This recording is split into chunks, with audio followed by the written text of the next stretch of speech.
baik ya. Ini aku lihat, dari berbagai daerah juga ya, bahkan ada yang dari Kalimantan Barat nih.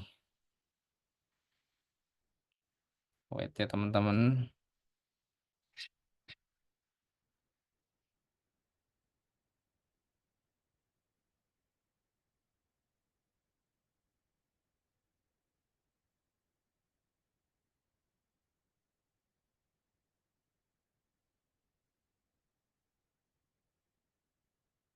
Oke ya, mmm, alhamdulillah ya semua teman-teman kabar baik semua ya.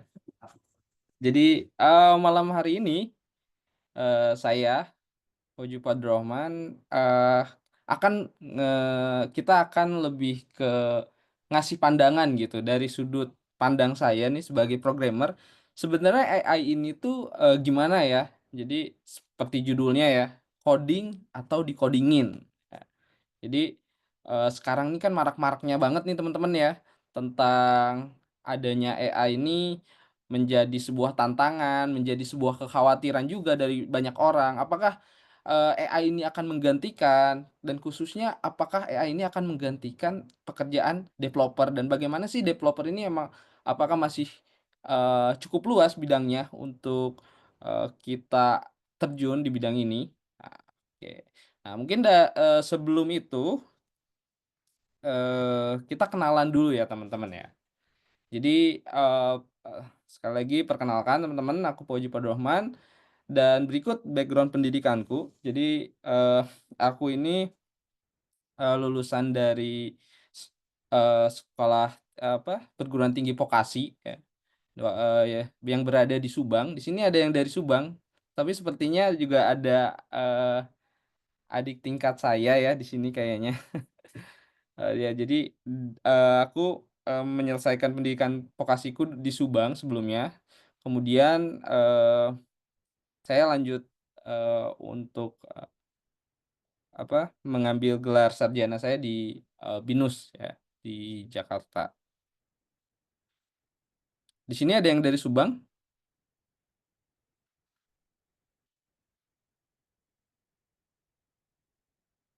Aku, prodi Sistem Informasi. Oh nih, Jenny Lutfi Fauzi ya, ini adik tingkat saya. Halo Jenny.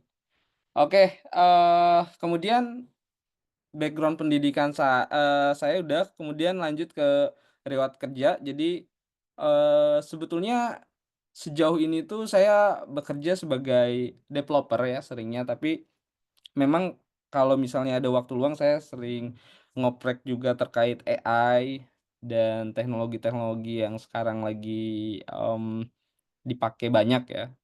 Sebelumnya jadi saat pertama kali terjun itu sebetulnya, saya magang di salah satu perusahaan BUMN di Bandung. Tadi saya dengar juga banyak ya orang Bandung ya. Saya juga orang Bandung, jadi waktu itu saya, magang di Land Industri di Bandung. Nah kemudian, saya melanjutkan sebelum saya fokus di bidang IT ini, sebenarnya saya sempat loncat, teman-teman. Jadi dulu ya sempat, ada di bidang teknik sipil, di Land Industri juga. Dulu itu sempat dilempar juga ke Kalimantan Barat. Ya di sini ada yang Kalimantan Barat juga ya tadi ya?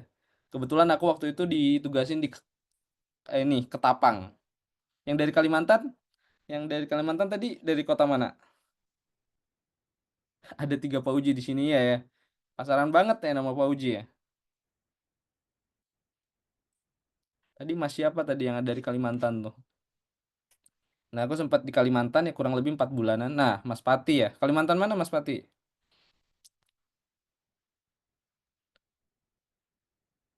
Oh, Kaltim, Kalimantan Barat. Pontianak.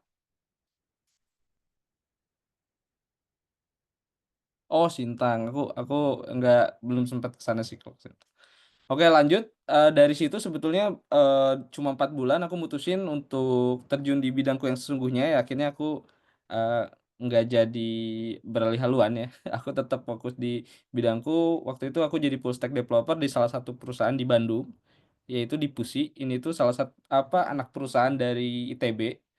Nah, di sana aku lumayan lama, sekitar 1 tahun, kemudian aku pindah lagi, karena aku ngerasa waktu itu aku menggunakan teknologi, ya nggak ada perkembangan ya, aku menggunakan teknologi Codeigniter dan aku rasa aku pengen terjun ke yang benar-benar fokus teknologi kayak microservice dan lain-lain. Akhirnya aku memutuskan untuk resign dan, kerja di salah satu perusahaan Australia, ini ya, di Surya Digital Technology. Ini tuh, sebenarnya kayak perusahaan naturalisasi ya. Sebelumnya perusahaan Australia, sekarang, udah ada di Indo, kantornya itu di Semarang. Nah, belum cukup dari sini, aku juga, mencari-cari opportunity lain lagi, aku sempat kerja di salah satu startup, Spacetoon. Di Pusi itu bukan startup Mas, lebih tepatnya, konsultan IT sih, software house ya. Nah, startup itu aku mulai kerja di startup itu di Spacetoon ini. Eee, Kalau teman-teman tahu Spacetoon ya, pasti kayaknya tahu semua nih, yang saluran masa depan ya, Kami Akan Kembali ya. Nah itu aku sempat, kerja di sana sekitar 10 bulan. Spacetoon ini kantornya tuh di Dubai, aku, sempet remote selama 10 bulan waktu itu. Spacetoon itu sebenarnya di Indo itu udah ditutup ya, siaran TV-nya di Indo itu udah ditutup karena ya mungkin, ada beberapa alasan, tapi aslinya tuh ini tuh dari Dubai teman-teman. Jadi memang aslinya tuh dari daerah Timur Tengah, makanya di Timur Tengah kalau teman-teman lihat di Play Store itu masih ada. Nah, aku ngembangin, aplikasi ini. Aplikasinya tuh mirip Netflix, jadi, TV OD, di mana ya orang-orang bisa streaming TV ya. Kemudian ya yang terakhir itu sekarang di Member ID sih. Jadi Member ID ini aku kembali ke perusahaan software host dan itu adanya di Jakarta. Eee Dia tuh lebih fokus nanganin, kayak software-software loyalty ya. Kebanyakan sih, F&B sama, perusahaan mall ya. Jadi kalau teman-teman pernah dengar kayak Alpha Point, Alpha Gift, bukan produk itu tapi sejenis kayak gitu. Ada di, F&B, mall dan lain-lain sih. Dan sekarang ini ada project baru lagi ngerjain ini juga sih, lagi ngerjain, project Eee, mobil-mobil listrik. Jadi mobil listrik nanti bisa dicas kan, bisa belinya pakai aplikasi, nanti bisa langsung dicas. Oke oke, nanti kita ada sesi tanya sendiri ya teman-teman, kalau misalnya ada tanya yang belum, sorry, nanti kita akan, coba jawab. Ah, Beberapa poin penting di pembahasan kita malam ini ada 5 poin ya. Yang pertama evolusi software development. Jadi software development ini dari yang awalnya manual coding sampai hingga sekarang ini gimana sih perkembangannya. Kemudian yang kedua ada dampak AI pada dunia pemrograman atau ancaman dan peluang juga. Nah ini nih yang sering dipertanyakan orang-orang. Kemudian 3 mengapa AI tidak menggantikan developer sepenuhnya. Selanjutnya adalah menyesuaikan mindset dari sekedar, eee, coding ke problem solving dan yang terakhir nanti kita akan, coba, senggol dikit ya terkait, AI, dan lain-lain ya. Oke oke, bicara tentang AI ya. AI ini merupakan ini ya, topik yang benar-benar trending banget di beberapa tahun terakhir. Bahkan sekarang teman-teman mungkin sering banget pakai ya, yang dulunya mungkin, "Oke Google," sekarang ganti GPT ya. Mungkin ada juga yang ganti sama produk Cina itu DeepSeek ya. Jadi, ya kalau kita lihat dari gambarnya ya, sekarang ini programmer ini sedang ter-distract, yang tadinya ngoding tanpa AI, wih enak nih ngoding pakai AI ya, nggak ngoding kita. Sama kayak judulnya ya, dikodingin. Nah, dari teman-teman mungkin udah ada yang pernah nyoba ngoding pakai AI? Atau sebenarnya semuanya yang kuliah nih dari pertama masuk kuliah ngodingnya langsung pakai AI terus nih?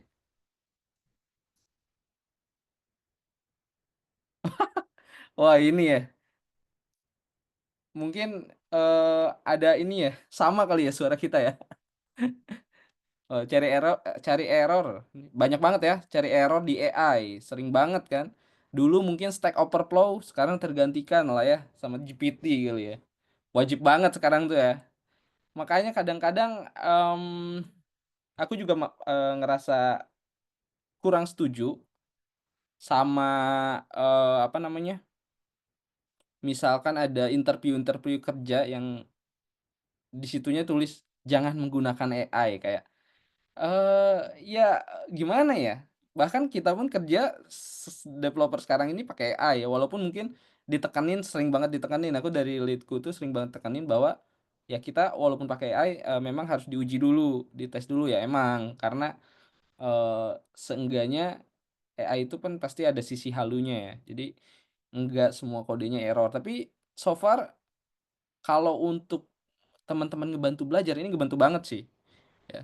Jadi, yang ya kayak as simple as teman-teman ada error yang dulunya pakai Stack Overflow, kita tinggal paste, terus aktifin mode pencarian browser-nya kan, kalau misalnya GPT itu.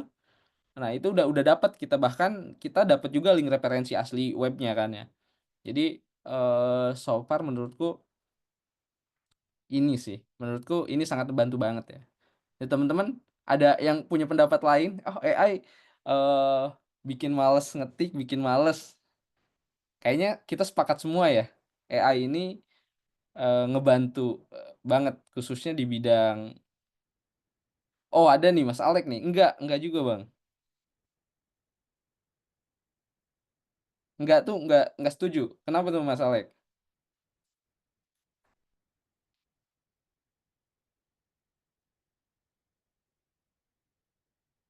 Kalau untuk project gede nggak ngebantu ya, malah bikin jelimet ya? Oke, lanjut dulu teman-teman. Nah, sebelum kita lanjut nih, aku mau nanya dulu nih teman-teman ya, aku ada teka-teki nih. AI apa yang bikin pacar seneng di hari Valentine? Kebetulan kita hari ini hari Valentine ya. I love you, Mas. Aduh, ini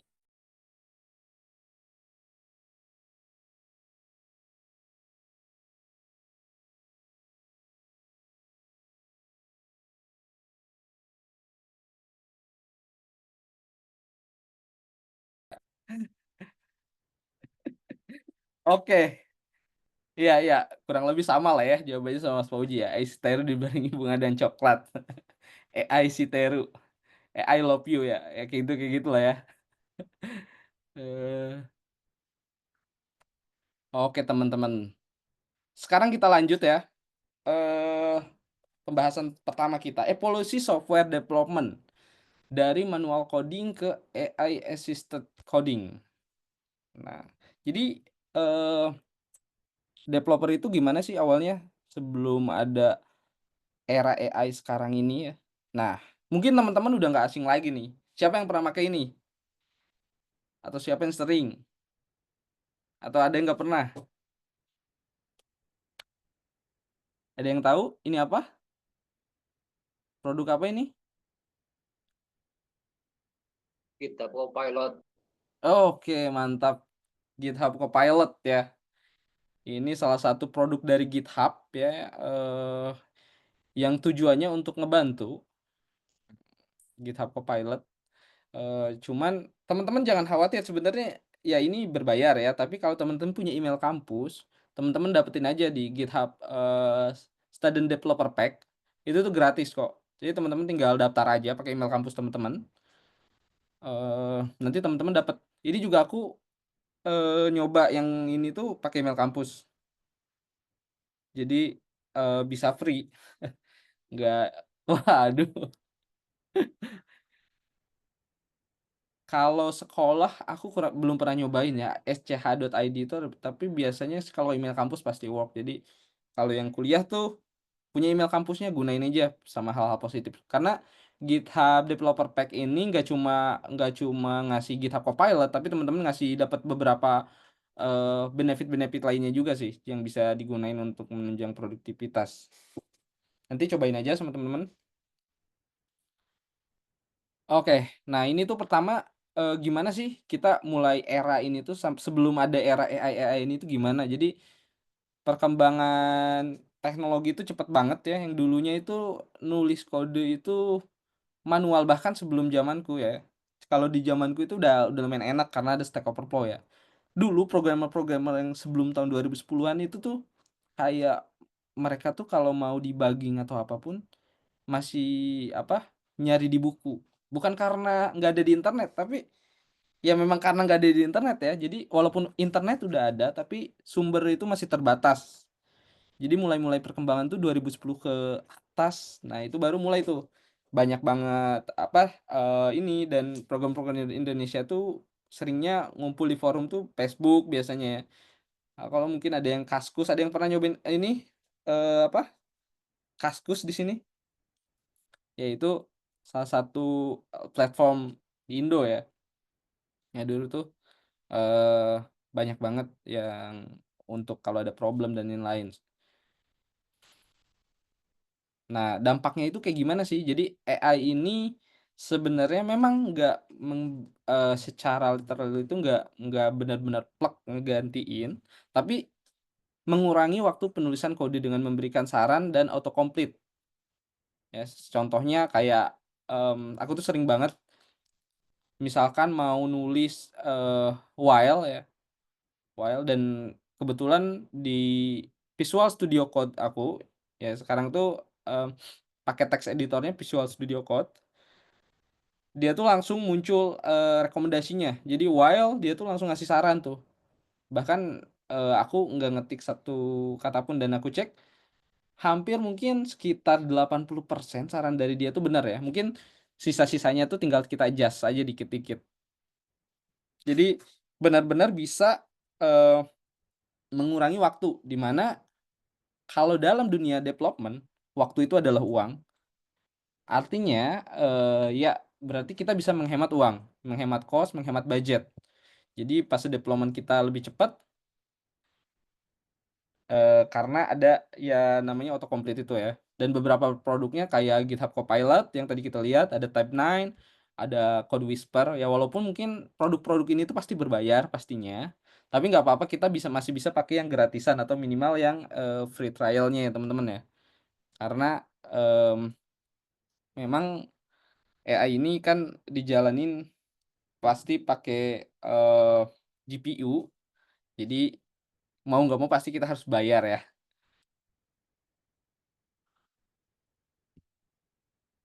Oke, dari mulai pertama ya, dari mulai era ini dari dulu banget.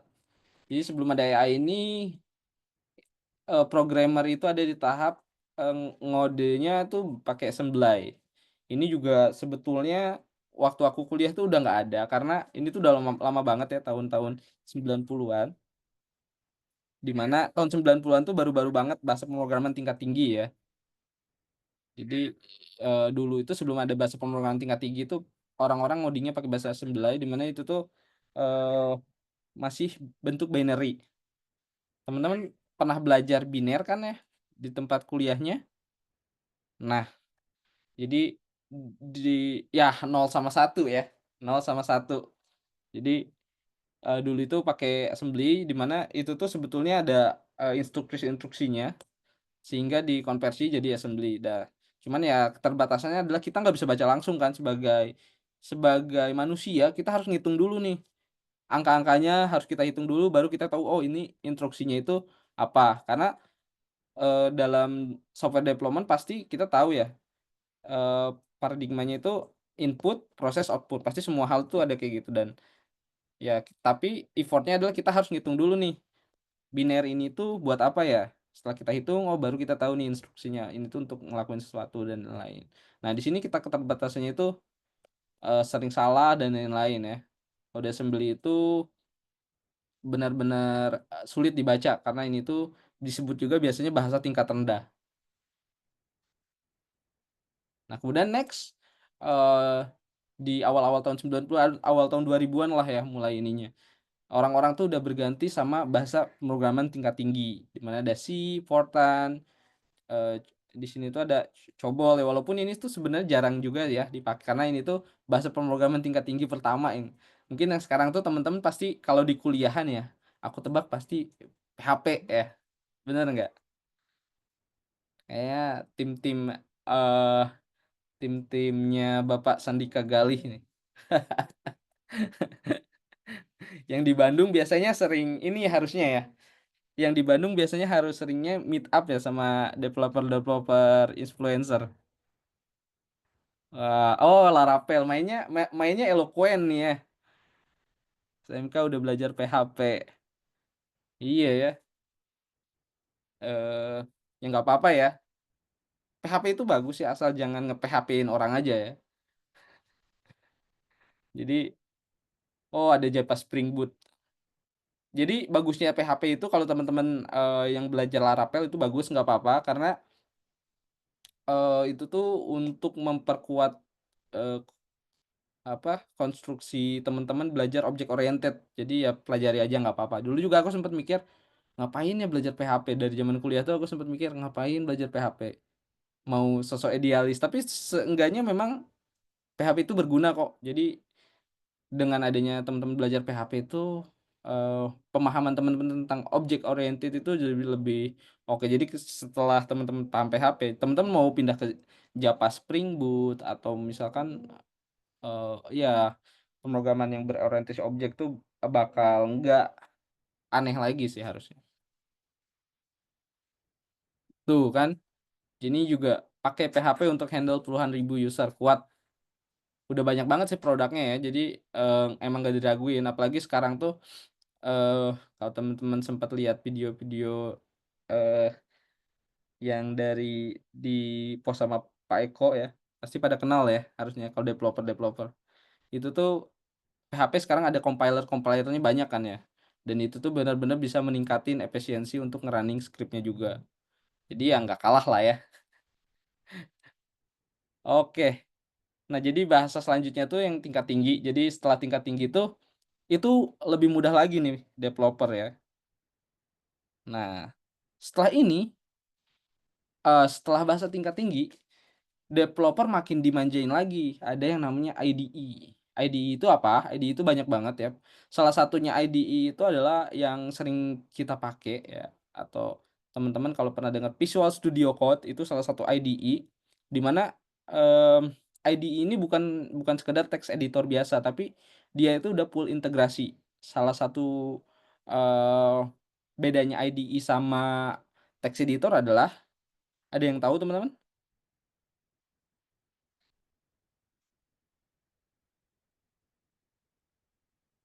Ya bener Mas, NetBeans juga IDE. Jadi perbedaannya adalah text editor biasa sama IDE adalah IDE itu dia bisa langsung nge-compile. Jadi kita tanpa harus nulis manual lagi. Nah kalau text editor harus run di CMD, bener. Jadi kalau teman-teman pernah nyobain, apa namanya, Notepad++, dia nggak ada kan ya running-nya, pasti kita kalau nggak CMD kita, perlu compiler lain lah. Mungkin kalau PHP perlu ini ya, Apache-nya ya. Nah dengan adanya IDE ini makin mudah lagi kita ya. Makin makin gampang lagi kayak Android Studio. Kalau yang mobile tuh sekarang kan Android Studio tuh udah ada lain-lain. Bahkan sekarang Android Studio, udah dilengkapi AI Gemini kalau teman-teman tahu. Jadi, ya bisa auto analisis code juga. Betul betul, IDE ada compiler-nya. Jadi kalau text editor itu polosan ya. Ada teman-teman yang pernah ini nyobain, eee, ngoding pakai kertas udah ya, Kak, ya? Kalau ngoding pakai kertas, itu lebih ini, lebih modern dari IDE ya, otak kita yang berimajinasi. Wah, waduh, enggak saya juga soalnya pernah sih, di ya semester-semester 4 lah ya. Oke, mungkin, di sini Jenny juga ya adik tingkat saya tahu lah ya, pernah juga dia ngoding pakai kertas.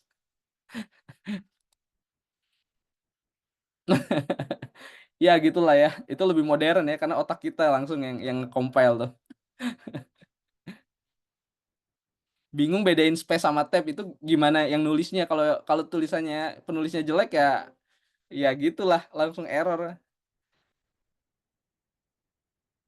Di perusahaan setahu aku, separuhku enggak sih, Mas. Aku udah kerja di beberapa perusahaan ya, bahkan, aku sempet part-time juga ya. Jadi itu tuh yang tadi tuh cuma perusahaan full-time-ku, aku juga sempet, eee, kerja di beberapa perusahaan part-time yang nggak bisa aku mention.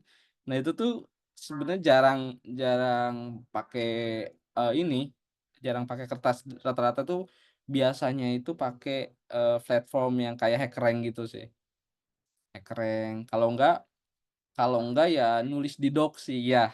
Kalau nulis di doc ya, kadang-kadang ada salah satu, perusahaan di mana, mereka itu ngetes aku tuh, eee,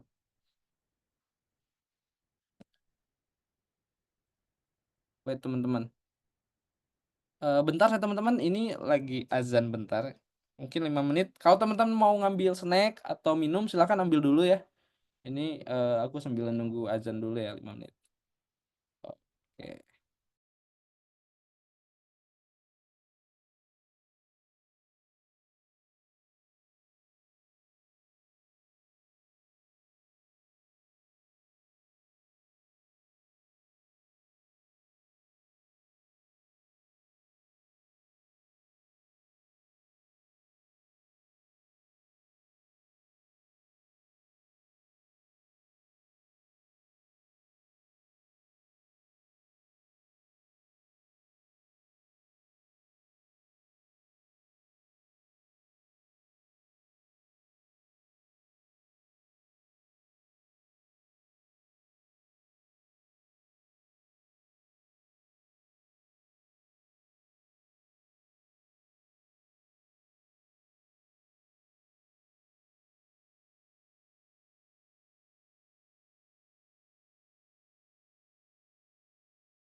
Oke teman-teman, kita balik lagi ya. Iya iya, jadi tadi sampai mana, sampai doc ya? Iya sering banget teman-teman. Jadi, eee, ada yang namanya itu mock interview, ya jadi memang mock interview kita nggak bisa pakai AI ya. Jadi kadang mock mock interview tuh ngegali potensi logika kita gimana. Jadi, eee, ya bekal mock interview itu biasanya kita harus tahu yang namanya, macam-macam jenis-jenis, struktur data. Dan sebenarnya struktur data yang kita tahu tuh kalau di PHP itu ya mungkin, mmm yang primitif dan non primitif ya. Tapi sebenarnya banyak banget teman-teman yang di luar PHP itu sebetulnya ada lagi. Jadi kalau mau lengkap mungkin ya, kalau mau tahu paham struktur data kayaknya teman-teman harus belajar C kayaknya bahasanya. Itu banyak banget ada, map, kemudian ada apa, tree juga dan yang lain. Jadi nanti tuh biasanya di mock interview tuh dia ngetes logic kita. Sebenarnya jawaban mock interview itu nggak ada yang salah sih, cuman biasanya ada salah satu jawaban yang paling efektif dan efisien. Jadi benar-benar ngebebasin, kayak kalau kita misalnya mau ngumpulin data data, apa namanya, data, eee, ya kumpulan data gitu, data poin misalkan location dan lain-lain. Nah itu tuh biasa dimasukin dan seringnya itu ya, terakhir kali aku tuh, eee, aku juga sempet, eee tes di salah satu startup commerce yang warna oranye, mungkin temen-temen tahu. Nah, di sana tuh waktu itu aku sempat ditanya, kebanyakan sih, ini ya, nanyanya tuh, gimana cara temen-temen itu buat nge nyusun dari string biasanya ya. Jadi misalkan dikasih contoh inputannya gini, kemudian output-nya kayak gini. Nah, kita bikin prosesnya itu kayak gimana, biar, hasil dari inputan itu keluar output-nya seperti itu. Biasanya kebanyakan gitu sih. Jadi kita ya harus tahu juga dan, teman-teman kalau di situ di mock interview tuh saranku kuasai satu bahasa pemrograman sampai teman-teman hafal built-in function-nya. Kayak untuk sorting, untuk split, untuk, apa namanya, map, karena, eee, ketika di mock interview tuh itu itu kita butuhin banget. Jadi, built-in function itu dibutuhin banget, jadi ya kita nggak bisa ngandelin AI di situ. Nah itu ya, kurang lebih kayak gitu Mas Aji. Kayaknya Mas Aji pernah punya pengalaman ini ya, ngoding di doc?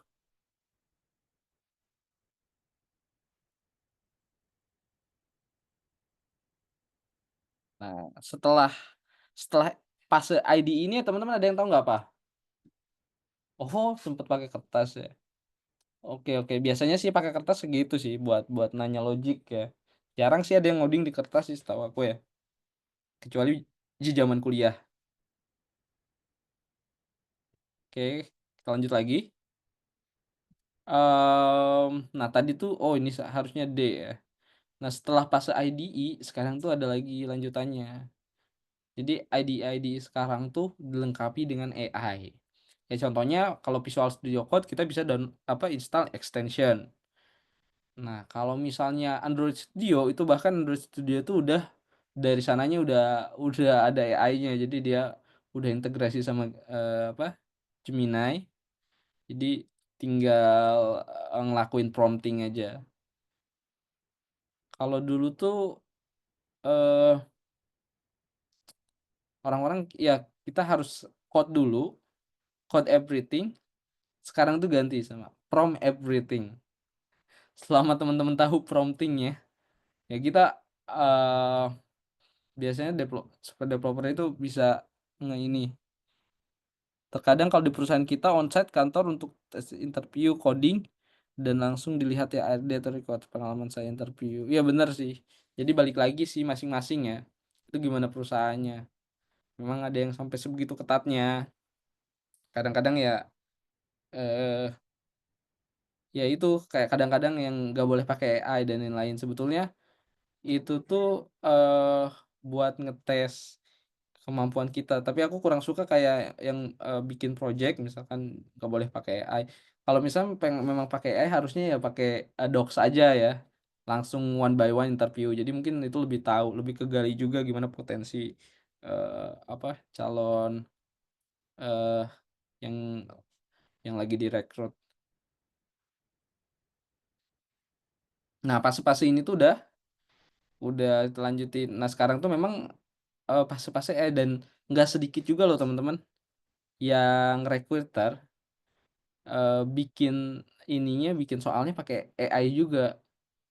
Jadi ya memang nggak semuanya, pasti ada juga yang bikin sendiri, tapi kebanyakan sih mereka tuh pakai AI dan, di-adjust lagi lah paling, di-adjust lagi dan lain-lain.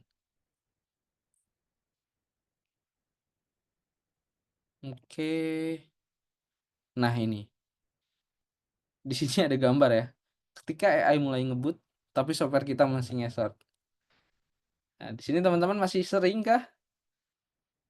Ya mungkin yang ngalamin juga sekarang-sekarang ini ya, yang mau bayar pajak tapi agak kesusahan juga ya. Ada yang ya ikut ke-impact. Di tempat kerjanya mungkin kalau yang kerja biasa yang ngedown gini biasanya yang di pemerintahan sih, website-nya sering down ya, bukan karena salah, website-nya nggak bagus sih, tapi memang kalau biasa website pemerintahan itu yang aksesnya banyak banget kan ya, biasanya karena memang dipakai juga untuk publik dan biasanya banyak aksesnya. Waduh, ya itulah ya, langsung sebut nama nih. Oke. Nah, teman-teman, Nah, sebelum lanjut boleh sebelum lanjut lempar-lemparin aja, tadi ada yang mau nanya kah?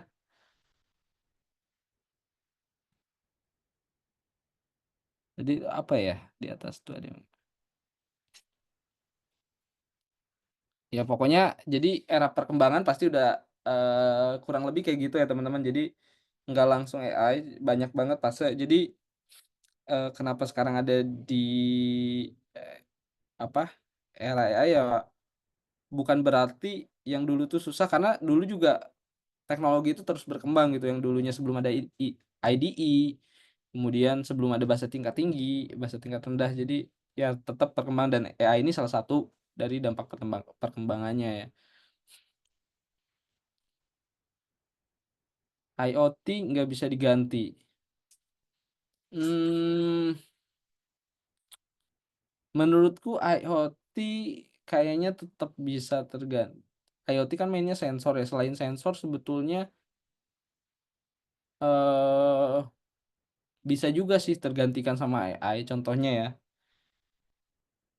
contohnya bahkan IoT sendiri biasanya integrasi dia udah ada machine learning loh di dalamnya. Ya contoh simpelnya misalkan, pakan hewan ya, pakan hewan itu mungkin ya kebanyakan mungkin gampangnya itu pakai sensor, tapi ada juga kan yang pakai vision, computer vision, di mana ya si kamera itu ngedetect ada makanan atau enggak. Ketika nggak ada makanan, dia bakal ngasih makanan, kayak gitu. Jadi, sebenarnya IoT bahkan paling dekat sama AI sih.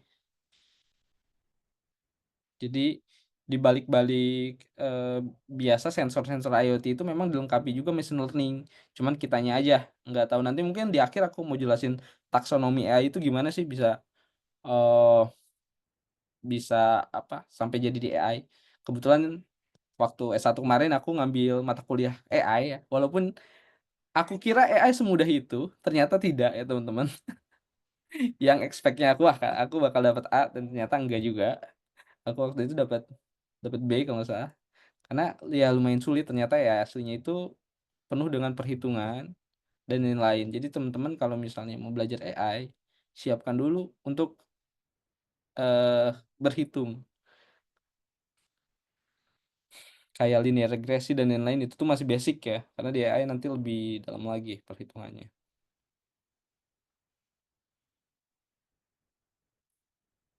Oke, kita lanjut ya yang kedua. Tadi kan kita udah belajar, eee lihat kilas balik gimana sih perkembangan AI. Nah, sekarang kita lihat dampak AI pada dunia pemrograman. Adakah ancaman atau peluang? Nah, kalau kita lihat nih teman-teman, ya aku juga, kemarin itu baru-baru tahu ya ini, lihat belajar coding dan AI. Sekarang tuh mungkin lagi digadang-gadang ya untuk pembelajaran AI sejak dini. Mungkin dari SMP atau mungkin bahkan dari SD ya. Ya walaupun mungkin belum merata, aku juga kurang tahu programnya, tapi ini tuh udah ada planning-nya teman-teman. Jadi AI ini ya peluang juga kan ya.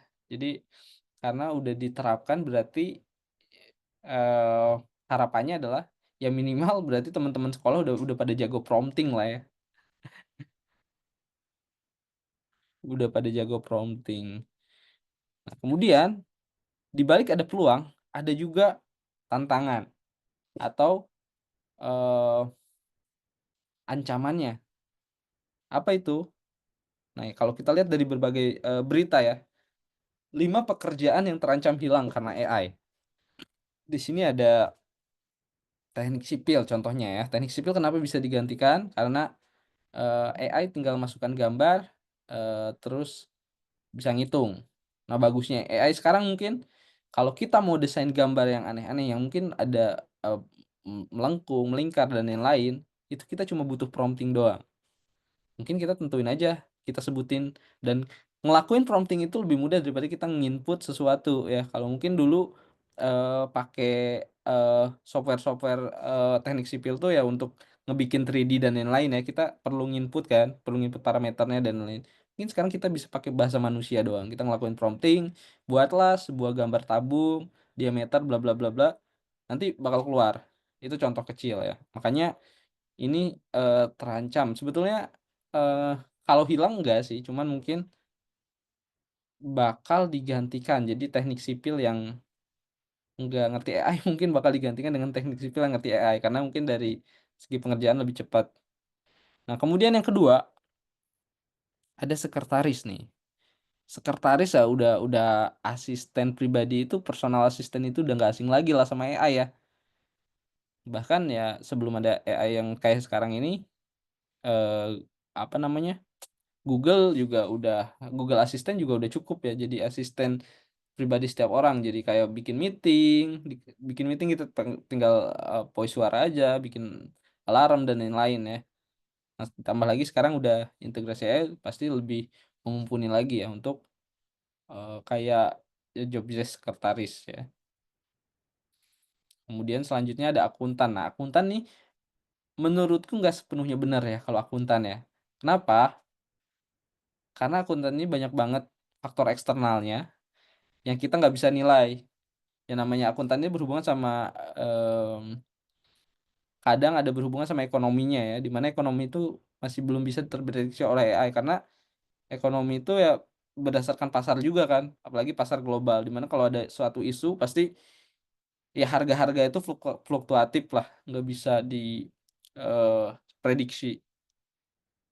Kecuali mungkin AI-nya udah bisa prediksi secara luas ya, bukan secara, kacamata historical data doang, tapi secara ngelihat isu atau trending yang terjadi saat ini mungkin bisa kalau misalnya ya kayak gitu. Nah, kemudian kasir. Nah, ini juga sebetulnya nggak, kalau kasir kayaknya bisa tergantikan oleh AI. Kalau teman-teman pernah lihat tuh di video-video di Jepang itu, kasir-kasir di hotel kalau mau check in dan lain-lain udah digantikan bener-bener sama AI. Tinggal ngomong dan lain-lain. Biasanya kalau kasir kayaknya bisa tergantiin ya, karena kita transaksinya biasanya bayar cashless kan, sekarang itu. Terus untuk komunikasi ya ada AI juga. Data entry dan CS. Nah, kalau data entry dan CS apalagi sih, ini yang paling pertama sih tergantikan oleh AI ya. Sekarang ini kalau teman-teman, nelepon call center apapun, biasa teman-teman yang ngasihnya itu AI dulu. Dan AI ini lebih pintar dibanding, mungkin kalau dulu tuh call center tuh otomatis ya. Jadi kita harus neken dulu satu atau berapa, dia inputnya by kita ngetik ya, ngetik nomor. Kalau sekarang tuh kita by ngomong, dia paham. Jadi, ya ini, kalau ini mungkin temen-temen udah rasain sendiri ya. Jadi, nah apakah ini sebenarnya ancaman buat kita? Enggak sepenuhnya juga teman-teman. Jadi seperti yang aku bilang ya, ketika ada AI ini, wah kita harus menolak AI. Kita nggak akan pernah bisa sih menolak AI ya. Apalagi kalau dari pandangan developer ya, pasti kan yang ikut di sini semua rata-rata, background-nya mau mau menjadi developer atau mungkin sudah jadi developer ya. Nah, kita tuh nggak bisa nolak AI karena ya itu tuh salah satu yang namanya perkembangan. Sama kayak, perkembangan ini tuh udah lama ya. Jadi dari zaman dulu mungkin ada sangkut pautnya sama revolusi industri ya. Zaman dulu tuh sebelum ada mesin, orang-orang pasti banyak demo kan, takut ancaman, kehilangan kerjaan, dan akhirnya emang terjadi juga kan, walaupun banyak demo gimana pun, akhirnya pabrik-pabrik ada dan itu tuh pasti memangkas karyawan-karyawan yang dulu pakai tenaga manusia sekarang digantikan oleh mesin. Nah sama, sekarang juga sama. Jadi tapi di samping itu, ada pekerjaan baru lagi kan. Sebenarnya kalau teman-teman lihat dulu mungkin pabrik-pabrik itu nggak ada yang namanya maintenance engineer-nya, karena yang namanya mesin perlu di-maintenance dong kan ya. Nah sama, AI juga sama, walaupun mungkin sering banget banyak isu yang bilang kayak gini, ChatGPT yang terbaru tuh yang sekarang tuh, dia bisa ngedevelop diri sendiri lah, udah kayak Terminator ya. Tapi menurutku aku masih belum sepenuhnya yakin sih ya, untuk saat ini ya, untuk mungkin 30 atau 40 tahun ke depan kayaknya masih aman deh ya. Jadi masih belum ada, eee, kayak AI bisa bener-bener gantiin sepenuhnya. Jadi sekarang ini AI masih ada di fase membantu. Nggak tahu ya kalau 50 ke depan, kita nggak tahu ya. Kalau 50 mungkin teknologi makin canggih, ada superkomputer mungkin yang sekarang yang, teknologi superkomputer yang berpikirnya cepat, ngebuat AI juga pasti lebih mumpuni kan ya. Nah jadi ya kita jangan anggap ini sebagai ancaman. Jadi sebenarnya ini tuh peluang, karena dengan adanya AI itu menciptakan loker baru lagi. Kalau teman-teman pernah dengar ada sekarang tuh digital marketing, prompting, aku tuh pernah lihat tuh. Nah sekarang tuh udah kayak gitu mainan, jadi memang ada yang hilang, pasti ada yang muncul juga. Cuman mungkin kita belum menyadarinya karena memang belum terlalu tren dan belum terlalu banyak sih. Jadi, AI itu ya memang menghapus beberapa pekerjaan lama, tapi itu menciptakan pekerjaan baru juga sih.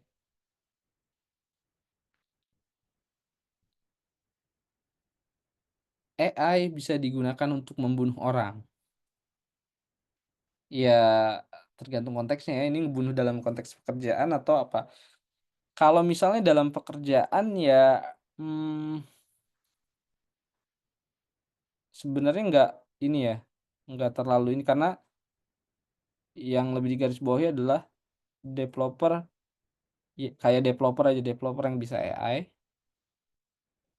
developer yang nggak bisa AI, maksudnya nggak bisa tuh dia nggak tahu cara penggunaan AI dengan efektif, dengan developer yang bisa menggunakan AI secara efektif, pasti lambat laun akan tergantikan. Kenapa? Karena ya itu, dari cara pengerjaan, AI itu lebih cepat kan pengerjaan. Walaupun mungkin, tadi banyak yang bilang ya, untuk project skala besar nggak bisa, ya memang benar. Kenapa nggak bisa? Karena dalam project skala besar itu, AI itu nggak punya konteks, gitu. Jadi kalau AI ini punya konteksnya, apa yang kita maksud, itu pasti AI bisa ngebikinnya.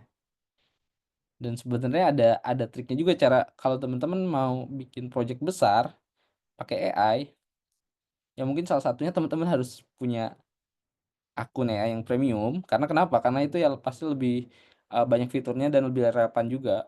Yang kedua adalah dia bisa menampung banyak konteks, teman-teman. Beda, aku sempet nyobain ya, kayak contohnya sebut merek aja, ChatGPT ya.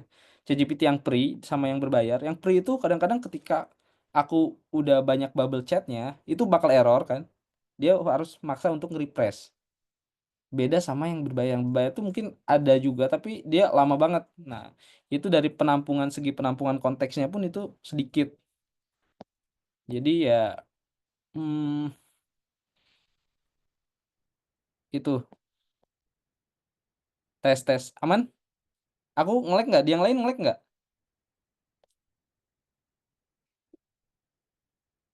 Aman ya? Oke aman. Kayaknya Mas Pati agak nge-lag. Oke oke. Nah, kita lanjut lagi nih, dampak AI pada pemrograman. Nah, dampaknya apa aja sih? Sebenarnya ancaman itu, yang dikatakan ancaman itu kenapa? Karena kekhawatiran AI ini bisa nggantiin developer. Ya memang saat ini itu udah banyak banget ya teman-teman. Platform-platform, kalau teman-teman tahu, bikin website tinggal drag and drop itu udah low code banget ya. Bahkan sekarang tuh bikin website tinggal ketik. Aku juga sempat aku coba-coba ya. Aku, pakai model lama, jadi ada salah satu model LLM yang diciptain Facebook. Nah, aku pakai model lama untuk ngebikin sebuah bot untuk bikin website, dan hasilnya lumayan lumayan puas juga karena, eee, ya untuk setingkat, eee, AI, dia bisa bikin sebuah landing page ya, ini bukan aplikasi full ya, sebuah landing page yang responsif dan juga, detail. Jadi aku tuh, minta AI untuk, sebuah landing page-nya ada yang namanya slider, kemudian ada juga jumbotron, kemudian ada card, dan itu tuh bener-bener di-deliver dengan baik sih sama si AI. Jadi, ya kalau menggantikan ya enggak juga ya, karena untuk saat ini untuk saat ini enggak, karena dia tetap perlu namanya input dari kita. Terus aku nyobain lagi, buatlah sebuah landing page tanpa input yang jelas, ya dia landing page-nya jelek. Jadi ancaman di sini tuh belum terlalu mengancam ya menurutku ya, karena AI itu perlu konteks yang jelas untuk bikin sesuatu. Nah, kemudian yang kedua, ini peluang yang ditawarkan AI dalam efisiensi kerja. AI meningkatkan produktivitas dalam pengembangan software, bener, ini bener banget sih, ini aku setuju, karena ya sejauh ini juga aku pakai AI dan itu tuh Dan bahkan kadang-kadang ada kode ya namanya kita manusia tuh punya rasa lelah ya. Ketika, manusia lelah dan, ada misalkan banyak kerjaan dan tertekan posisinya, itu kemampuan berpikir kita tuh bisa naik turun teman-teman, beda sama AI. Jadi ketika kita udah mulai lelah, terus saranin sama AI itu kodenya bagus, jadi kayak clean code gitu. Nah ini tuh salah satu bukti bahwa AI memang ya mendukung dalam, proses pengembangannya. Kemudian peran developer dalam, mengarahkan AI ya, nah ini, jadi nggak bisa langsung tergantikan. Jadi AI ini sekarang masih di fase pembantu, masih yang membantu ya, kita developer tuh tetap memastikan AI untuk bekerja secara etis dan akurat. Makanya kalau ada yang bilang, "Wah, pakai AI nggak bisa bikin website jelek dan lain-lain." Itu karena ya dia prompting-nya jelek juga. Jadi output dari AI itu berdasarkan prompting. Apa prompting-nya sejelas gimana prompting-nya eee, itu yang akan semakin jelas prompting-nya, makin jelas juga output-nya. Makanya dari itu kan sering banget token-token ya, terbatas oleh token-token yang masuk, token yang keluar. Nah itu tuh, eee, token itu beberapa penggalan karakter yang keluar dari AI, menurut perhitungan mesin ya. Jadi ketika AI mengeluarkan output, nah itu tuh bisa dihitung, menggunakan token. Caranya teman-teman kalau teman-teman mau nyobain gimana cara perhitungan, token itu, teman-teman coba, install install LLM di device Mas sendiri ya, tapi aku saranin 8 giga RAM ya, sama punya juga GPU itu lebih bagus.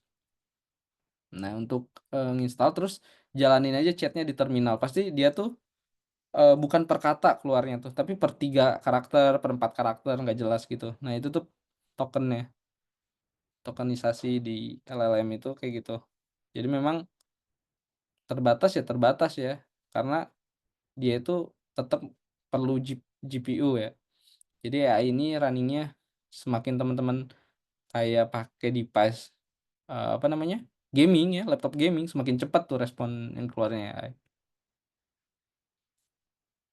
Nah di sini AI sebagai ancaman bagi pekerjaan developer. Nah, ancaman itu adalah untuk tugas-tugas yang repetitif, otomatis tugas rutin ya. Jadi AI ya tanpa AI juga kayak tugas-tugas kan udah bisa sekarang di scheduler ya, pakai scheduler, apa namanya, sistem, tapi dengan AI ini lebih efektif. Contohnya kayak misalkan kalau scheduler kan dia cuma kita harus bikin role-nya sendiri kan. Kalau misalnya sama AI enggak, kayak kita mau misalkan bikin meeting, tapi di tanggal tersebut tuh bentrok, di jam tersebut tuh bentrok beririsan. Kalau misalnya kita pakai by system itu harus ada rule-nya dulu kan, dia ngecek atau enggak, tanggalnya beririsan atau enggak. Tapi kalau pakai AI dia bakal tahu ngedetek, dia bakal ngasih tahu, ya, eee, di jam tersebut ada meeting lain dan lain-lain. Ini contoh simpelnya ya. Nah ini tuh sebetulnya menurunkan kebutuhan angka junior developer. Jadi ya tantangannya sebagai developer kita langsung start-nya dari middle. Nah gimana kita caranya nge-push biar kita belajar, biar kita cepet? Balik lagi kita pakai AI. Jadi, ya AI ini sebagai media tanya juga ya, tapi teman-teman bukan maksudnya dengan ada AI paste paste, enggak. Jadi teman-teman bisa nanyain apapun di AI. Salah satunya nanya problem case juga. Nah, itu yang bagus. Jadi teman-teman coba nanya problem case, kemudian hasil jawabannya ya teman-teman pahamin.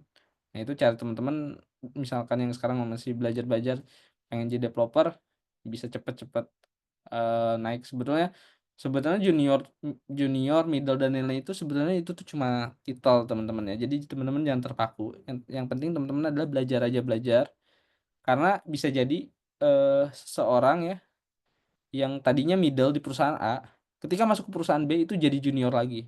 Bisa, karena standar perusahaan itu beda-beda. Jadi, misalkan, ada teman-teman yang udah senior, terus lihat lagi, dilihatlah di LinkedIn-nya mungkin dia dari senior jadi middle developer, itu bukan dia downgrade, tapi memang standar perusahaannya biasanya lebih tinggi, kayak gitu. Nah, ini contohnya ya, contohnya ada Giva Copilot dapat menulis kode. CRUD ya. Kalau untuk simple ya aman-aman aja ya. Kita jadi kayak mau bikin boilerplate, ya tinggal kita kasih prompting aja.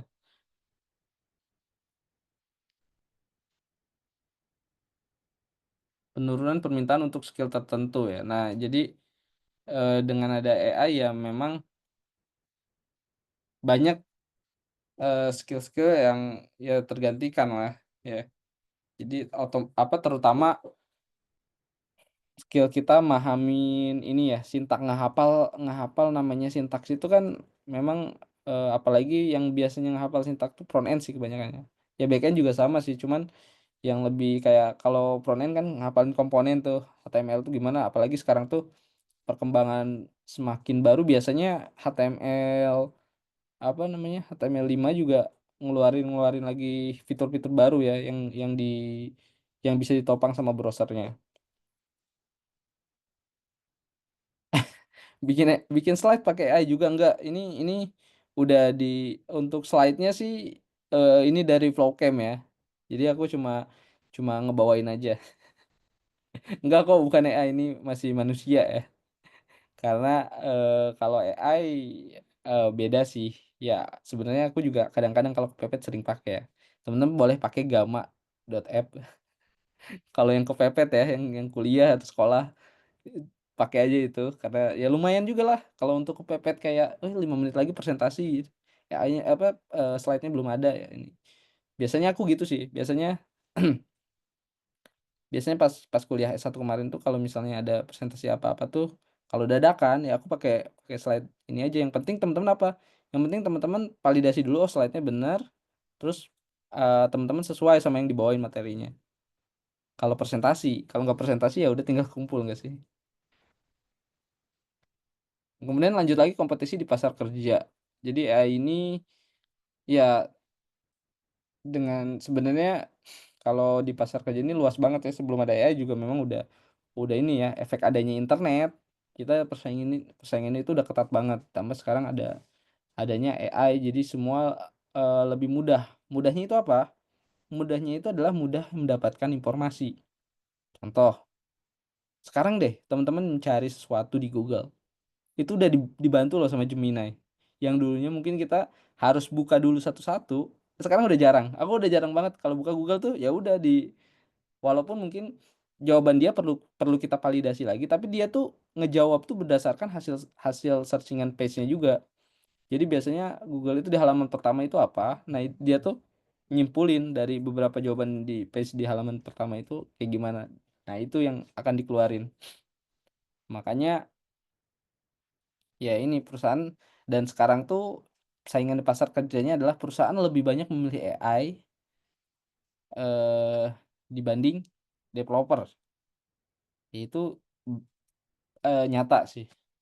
Karena sebelum ada AI pun perusahaan tuh banyaknya, eee, berinvestasi itu di tools dibanding di SDM ya. Cuman balik lagi gimana cash perusahaannya, apakah memenuhi nggak, kadang-kadang ya nggak, ada juga yang nggak, bisa terpenuhi oleh AI. Tapi ya udah lumayan banyak banget lah ya sekarang yang, perusahaannya lebih memilih AI ketimbang, merekrut orang. Jadi bukan memilih AI itu bukan bukan AI yang dipekerjakan ya, biasanya dia lebih, eee, menggunakan produk kayak, ya udah mending bayar aja pakai produk AI dibanding harus hiring orang, banyak kayak gitu sih. Ya contohnya Gamma.app aja itu ada, aplikasinya itu bisa bikin PPT ya, tapi kalau misalnya teman-teman mau lebih dari 20 slide itu harus bayar, kayak gitu sih. Jadi ya sekarang perusahaan-perusahaan sekarang tuh lebih ini ya, cuman enggak semua tapi ya hampir beberapa ya. Oke. Nah ada yang mau tanyain dulu teman-teman? Tentang tadi yang pertama kita apa, era era AI itu gimana ya, yang kedua tadi ancaman atau peluang. Jadi menurut teman-teman lebih banyak ancamannya atau peluangnya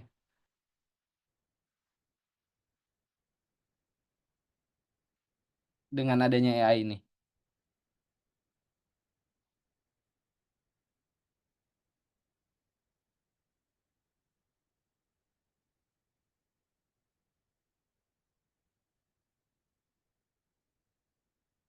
Iya bener Mas Fajri, efisiensi anggaran PT karena lebih murah kan bayar AI dibanding bayaran SDM. Mas Putra ini kayaknya kelarnya kurang tahu sih, estimate aku jam 9.00-an sih. Iya, kayak negara aja. Jadi, teman-teman ya bayangin aja, kayak contoh simpelnya adalah, manusia tuh kita nggak bisa, eee, karena apalagi di Indonesia kita tahu kan ada undang-undang ketenagakerjaan.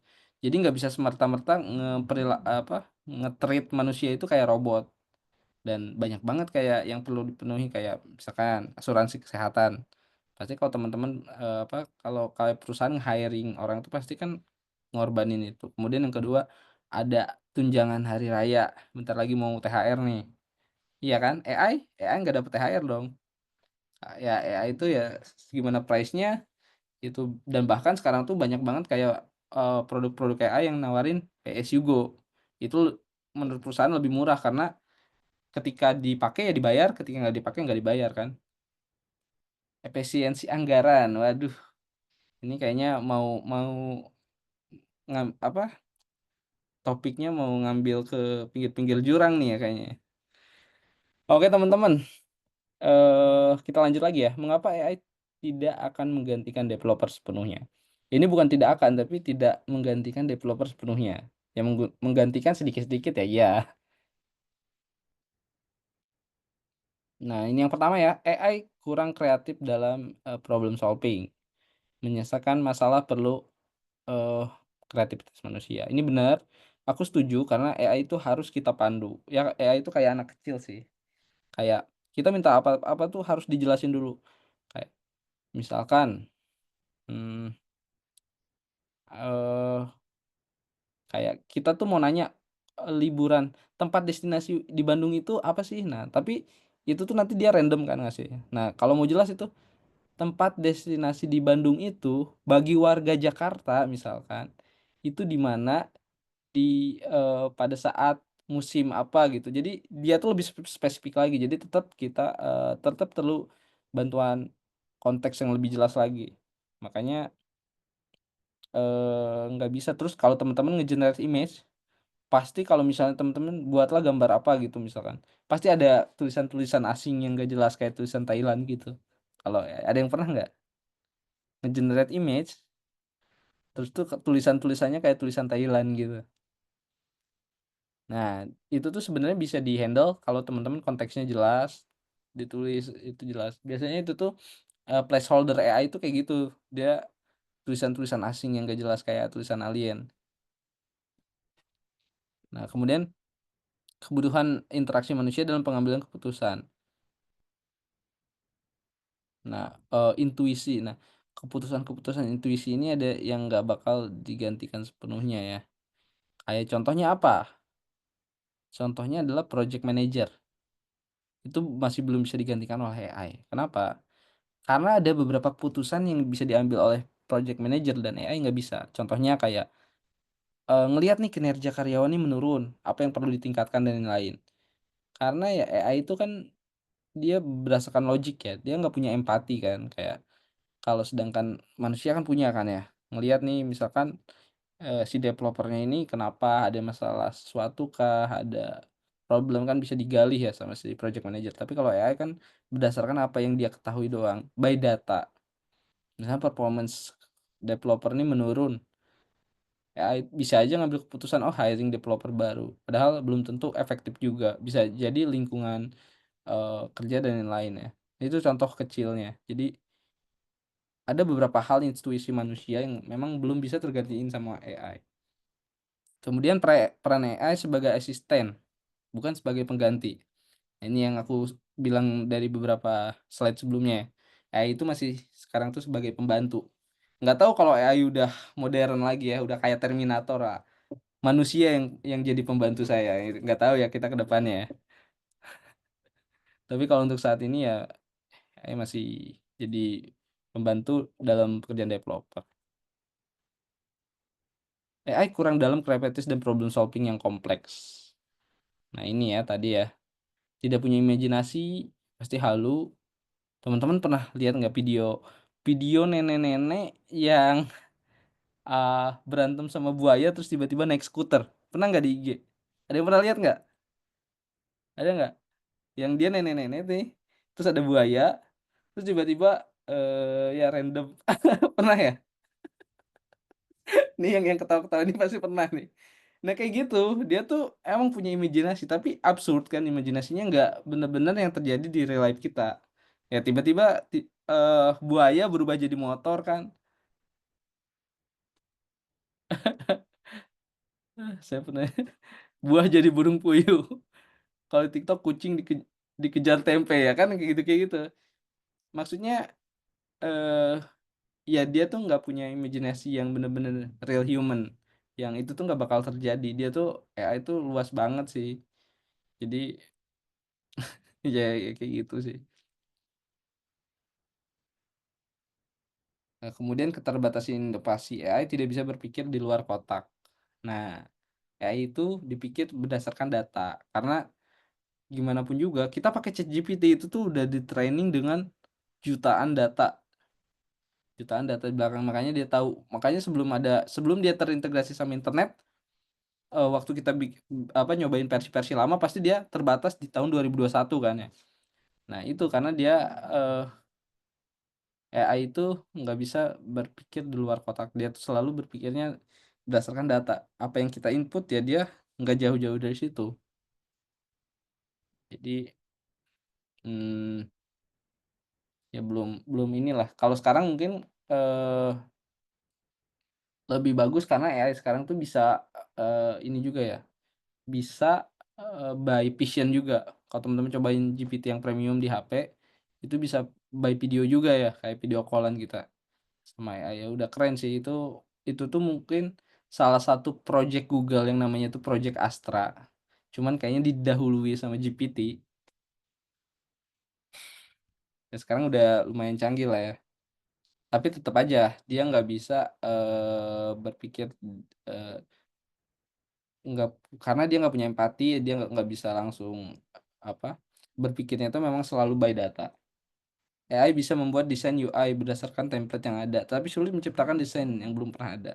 Nah ini, ya. AI mungkin bisa jadi UI designer, tapi dia nggak bisa jadi UX researcher.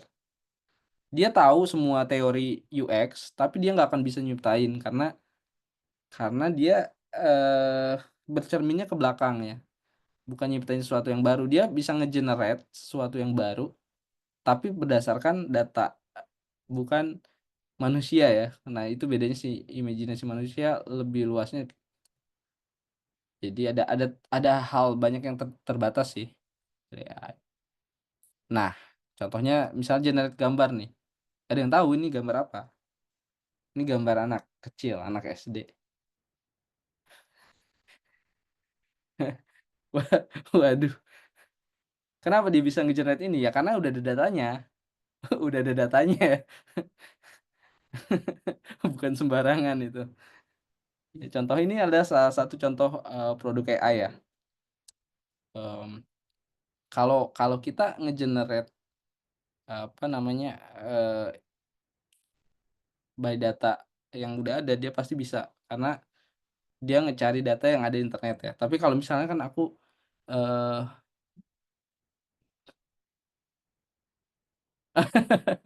orang punya 7 kembaran di dunia. Wah, waduh, mhm, ya jadi untuk menciptakan agak susah ya. Ini kayaknya familiar ya, teman-teman kayaknya kenapa pada ketawa? Kayaknya familiar ya mungkin ya, sama foto ini?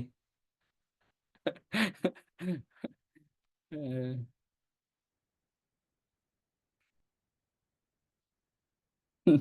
oke, teman-teman kita lanjut lagi.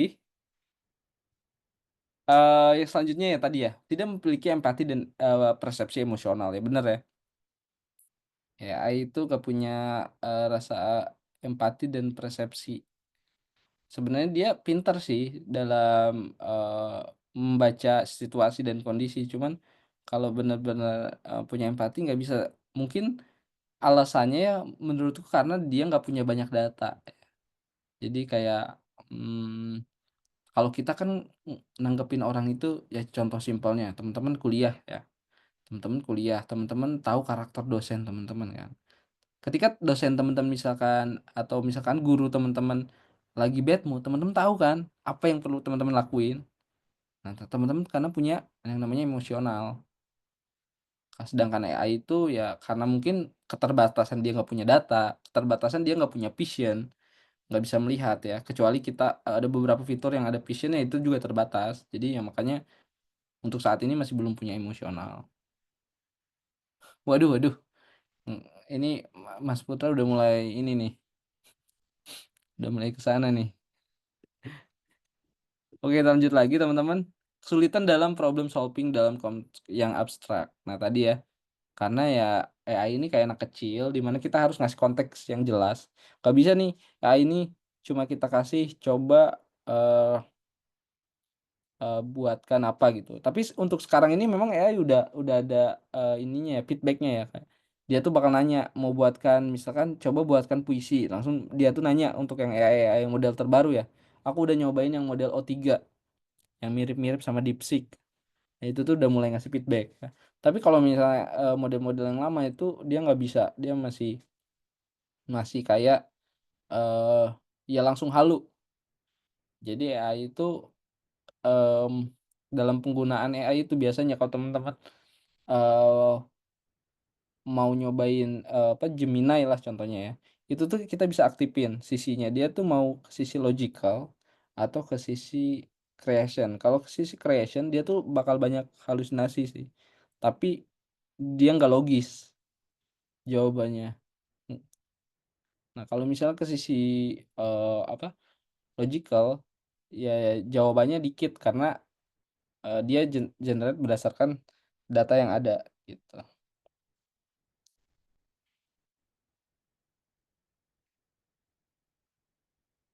Nah, ini yang belum bisa. Teman-teman pernah dengar nggak sih ada bot autopilot yang bisa, ngelakuin trading? Iya, robot trading. Percaya nggak teman-teman sih? Teman-teman percaya nggak sama robot trading? Sekarang gini sih, aku bukan bukan nyalahin robot trading itu salah atau gimana ya, robot trading itu buat nyari uang, sementara mereka itu ngejual robot trading-nya. Kenapa nggak mereka pakai aja? Iya nggak sih? Ya itu, karena yang namanya pasar global itu nggak bisa teman-teman prediksi.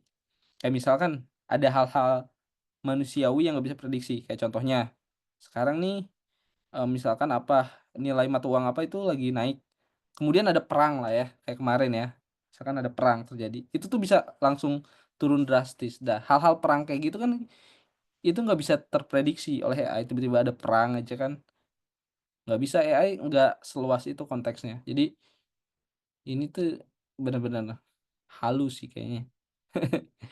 Scanner aja. Nah, kalau mungkin kalau scanner itu masih masuk akal ya, karena dia ngelihat berdasarkan data sebelumnya kan, historical. Tapi sebenarnya banyak banget yang namanya trading itu ada apa, faktor eksternal yang namanya keuangan, kita nggak bisa bener-bener prediksi, karena apapun bisa terjadi kan ya.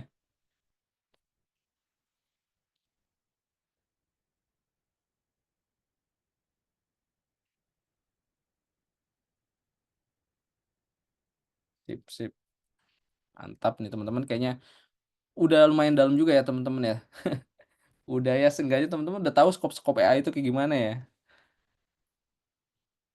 Nah kemudian sekarang selanjutnya kita nyesuaiin mindset dari sekedar coding ke problem solving. Ini mindset sebagai developer ya. Eee, wait, tapi tadi ada yang nanya deh, AI datanya bisa setara manusia nggak Bang? Kalau bisa bahaya juga apalagi kalau bisa oh AI ya, AI, eee, menurutku kayaknya sejauh ini belum bisa ya teman-teman. Soalnya manusia aja, kapasitas manusia aja kita nggak ada yang bisa tahu kan berapa gigabyte, berapa petabyte. Manusia itu berpikir selalu yang umurnya 100 tahun tuh, emang mungkin ada lupa-lupa ya manusia, cuman dari ingatan secara keseluruhan, manusia itu lebih adaptif dibandingkan AI. AI mungkin punya kapasitas kan ya. Jadi kalau misalnya setara manusia, enggak bisa sih, sekarang belum bisa ya. Dan kalau bisa kontak fisik ya bisa aja sih kontak fisik kalau misalnya AI-nya dibikin jadi, eee, robot-robot humanoid kayak, ada robot misalkan dibentuk fisiknya, nah terus dimasukin program AI itu bisa. Kalau di Jepang kayaknya udah banyak deh. Di Jepang udah banyak walaupun mungkin nggak terlalu efektif ya, belum terlalu efektif karena masih lebih efektif sama hologram kayaknya ya. Karena hologram itu kan bisa pindah, dia cuma cahaya doang kan bisa pindah ke mana-mana. Dibandingin oh ya kalau hologram itu kalau teman-teman tahu, apa namanya, eee, Vocaloid ya, ada di sini kah? Ada Wibu kah di sini? Nah itu sebetulnya ya salah satu contoh dari AI juga sebetulnya. Gimana Vocaloid itu sebetulnya itu tuh autotune kan ya, tapi ya itu di-generate juga, generate suara.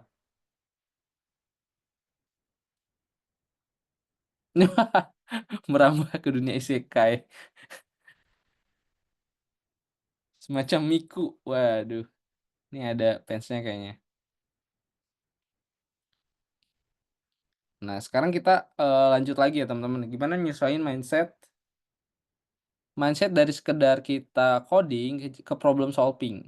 Jadi mindset developer itu bukan cuma coding ya, mungkin untuk junior iya, untuk junior itu kita bakal untuk teman-teman, awal-awal terjun ke dunia coding di kerjaan tuh pasti teman-teman nggak mikir problem solving, teman-teman cuma mikir dikasih tugas ini, ya udah bikin. Walaupun secara teknis tetap mikir ya, tapi secara business flow, jadi proses coding-nya itu teman-teman nggak berpikir di situ. Jadi sebetulnya itu developer itu dituntut menjadi problem solver, bukan sekedar nulis kode. Nah, jadi saranku ya teman-teman, yang mau, belajar lebih dalam, coba kecil-kecilan mungkin cari sampingan, freelance atau apa, karena dengan itu pasti ada teman-teman yang atau mungkin nggak mesti freelance atau bikin project sendiri lah ya bisa. Itu tuh ngegali potensi teman-teman yang tadinya code itu kan tujuannya bukan sekedar bikin aplikasi, tapi code itu adalah tujuannya problem solving. Kita gimana caranya mecahin problem pakai code yang kita buat. Entah itu dibikin aplikasi, entah itu dibikin website dan lain-lain. Jadi tujuan akhirnya itu bukan aplikasinya, tapi lebih ke ada permasalahan yang dituntasin sama code. Nah, kemampuan analisis dan critical thinking, diperlukan kemampuan berpikir kritis untuk menyelesaikan problem yang lebih efisien. Nah, kalau untuk ngebantu itu, AI itu udah oke banget teman-teman. Jadi, aku pas pas lanjut S1 kemarin sambilan-sambilan kalau ada lomba-lomba tuh aku sering ikutan ya. Kadang-kadang aku bingung kan, sebagai orang bingung, tapi AI ini kan karena dia punya banyak data, kita tinggal tulis aja apa lomba yang cocok apa, aplikasi yang bisa dibuat dari misalkan kebanyakan sekarang tuh lomba-lomba tuh pakai konsep SDG ya, Sustainable Development Goals kan. Nah tinggal kita tulis aja, nah itu kita bakal dikasih ide kan. Nah itu, eee, salah satu, contoh untuk,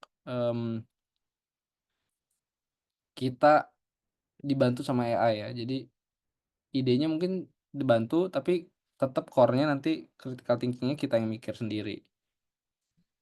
Pentingnya memahami kebutuhan bisnis dan pengguna.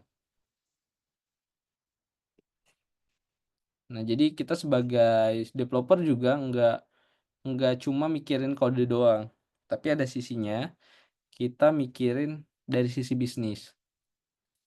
Developer harus memahami kebutuhan pengguna. Nah, ini adalah tujuan dari, bikin aplikasi itu, teman-teman. Jadi,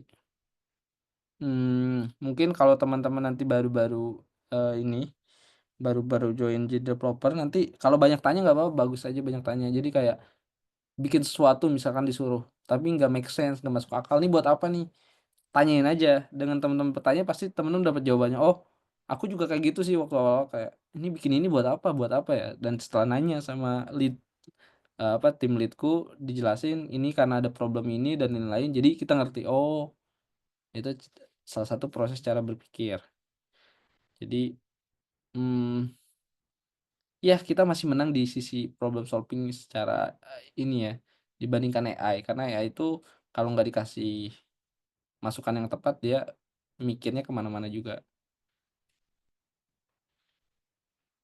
Nah, peran developer sebagai problem solver. Jadi kita, selanjutnya ya, developer itu, lebih dari sekadar nulis code. Kalau nulis code, kita kalah sama AI, jelas. Karena AI suruh nulis code ya dia bisa-bisa aja kan ya. Tapi bukan itu jadi kita harus punya tujuan yang jelas. Karena alasan aplikasi itu dinilai mahal, bukan karena kodenya yang bagus, bukan karena teknologinya yang modern, tapi karena kemampuan dia bisa mecahin masalah. Jadi kalau teman-teman nih calon-calon mungkin ada yang punya cita-cita mau bikin startup, nah jadi, pikirin juga sih. Jadi perbanyak aja belajar teman-teman. Karena dengan AI ya kita manfaatin aja. Jangan cuma belajar dari sisi teknis doang ya, kita pelajari juga, dari sisi lainnya. Kayak kayak contohnya ya mungkin perusahaan yang sedang turun daun ya. Ya teman-teman tahu kalau yang perusahaan aquaculture yang besar itu lagi kena problem ya, tapi sebetulnya tujuan dari perusahaan itu tuh bagus banget teman-teman. Jadi gimana sih, dia nyiptain semacam IoT kan ya. Nah itu tuh merupakan salah satu pemecahan masalah juga sih. Tujuan utamanya fokus mencari solusi yang efektif. Nah, jadi solusi yang efektif bukan waktu aku kuliah juga aku mikirnya dulu, bikin dulu aplikasinya nanti banyak yang make kok. Padahal nggak gitu, mikirin dulu problemnya sebetulnya. Dari problem itu baru bikin aplikasi. Jadi semisal ya, aplikasi teman-teman kayak antrian, antrian kan cuma neken tombol doang kan ya, terus ngantri dapet nomor antriannya. Itu simpel banget kan, tapi ketika dia diletakkan di tempat yang semestinya dibutuhkan, dia pasti aplikasi itu jadi bernilai tinggi. Jadi kalau teman-teman mau jadi freelance nih, baru-baru freelance awal, biasanya banting harga kan. Nah, jangan. Sebaiknya teman-teman kalau misalnya, freelance itu pahamin fokus sama kebutuhan si orang itu apa, nah teman-teman coba tawarin solusinya gimana, baru kasih harga. Jadi kalau misalnya udah cocok, pasti teman-teman ngasih harga berapapun nggak bakal ini. Soalnya dulu aku sempat mikir juga gitu, cuman teman-temanku sih yang selalu banting harga ya. Dulu aku banyak juga teman-teman yang sesama freelance, dia tuh banting harga karena ya dia karena nggak tahu kebutuhan penggunanya itu kayak gimana, dia yang tahu, penggunanya bikin aplikasi aja udah, setelah itu nggak. Eee, jadi, fokus developer itu kita harus ingat bahwa, pemecahan masalahnya. Nah, pendekatan berbasis solusi, solution oriented approach. Nah, ini udah pendekatan developer banget sih. Developer mecahin masalah nggak apa-apa dibantu AI, yang penting, kita fokus sama, tujuannya. Biasa dalam dalam aplikasi itu, dalam misalkan teman-teman bikin aplikasi pengen, apa, nyiptain startup itu teman-teman harus tahu yang namanya MVP. Minimum, ada yang tahu MVP? Jadi itu tuh MVP itu poin-poin yang bakal di-cover sama aplikasinya. Nah, kayak contohnya ini memilih antara algoritma linear dan biner berdasarkan kebutuhan kinerja. Nah, ini tuh, udah agak teknis ya. Nah, gimana kita caranya? Ya, sekarang ya tinggal ini aja, tinggal lihat kebutuhan kita gimana, nah minta solusinya ke siapa? Ke AI ya boleh nggak apa-apa ya, cuman seenggaknya keputusan terakhir tetap ada di kita. Jadi kita tanya, algoritma pencarian linear itu bagusnya untuk data yang gimana, binary itu berdasarkan untuk data yang gimana, baru, kita yang mutusin. Memahami dampak solusi secara keseluruhan ya.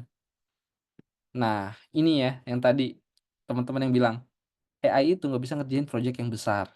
Kenapa? Karena dia nggak bisa ngelihat dari banyak sudut pandang, teman-teman. Dia cuma bisa ngelihat dari konteks. Berapa konteks yang teman-teman kasih, itu yang dia pikirin. Nah, alasannya kenapa kita manusia lebih unggul, kita bisa memahami dampak solusi secara keseluruhan. Entah itu mungkin kalau solusi dari sisi problem, kalau Kalau dari sisi project juga bisa kan kita karena kita tahu konteks keseluruhannya kayak gimana, makanya kita bisa bikin aplikasi yang mungkin project besar ya.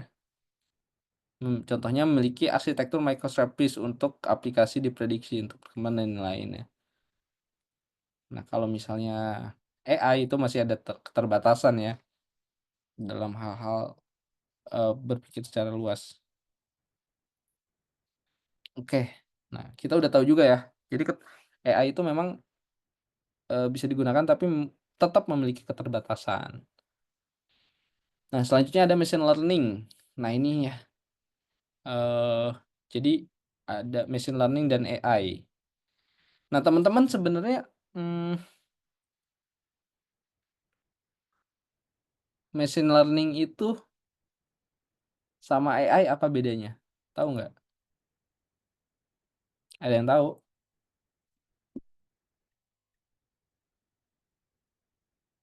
Nih aku juga pakai ini ya, jadi tadi nyari-nyari gambar aku pakai GPT juga. Sekarang coba kita, cari sebelum teman-teman lebih jauh ke AI. Jadi AI itu punya taksonomi, teman-teman. Nah, taksonominya itu seperti apa? Jadi gini, ini ada salah satu dari wait ya,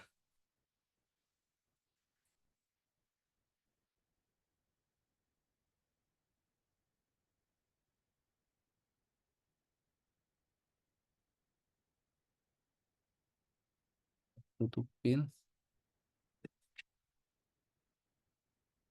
Nah, ini ya. Jadi,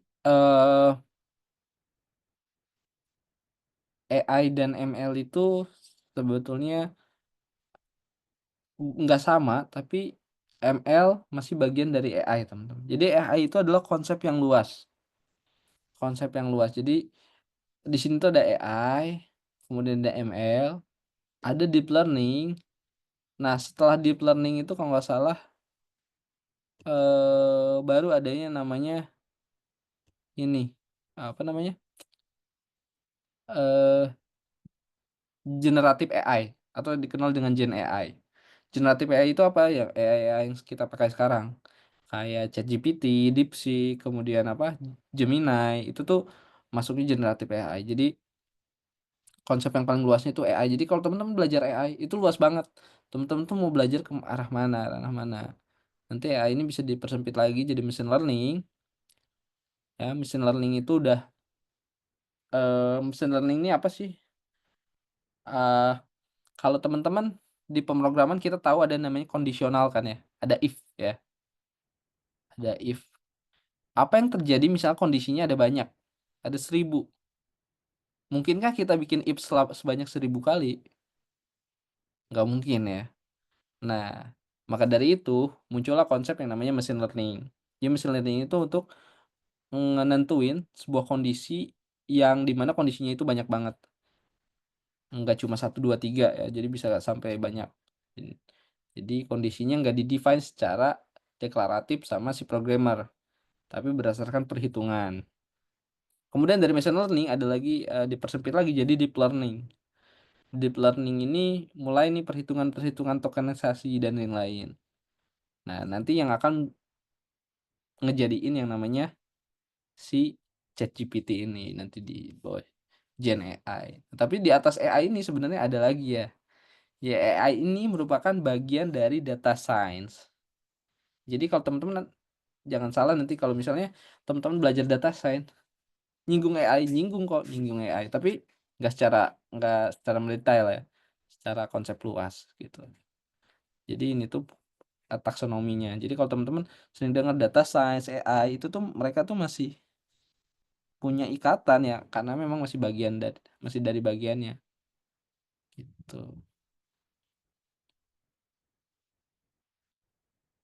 Nah, kemudian konsep dasar machine learning ya. Jadi machine learning itu, apa, jenis-jenis jenis algoritma yang perlu kita ketahui itu kayak regresi, klasifikasi, clustering, dan neural network. Ini tuh algoritma machine learning yang perlu kita ketahui ya, implementasinya seperti apa.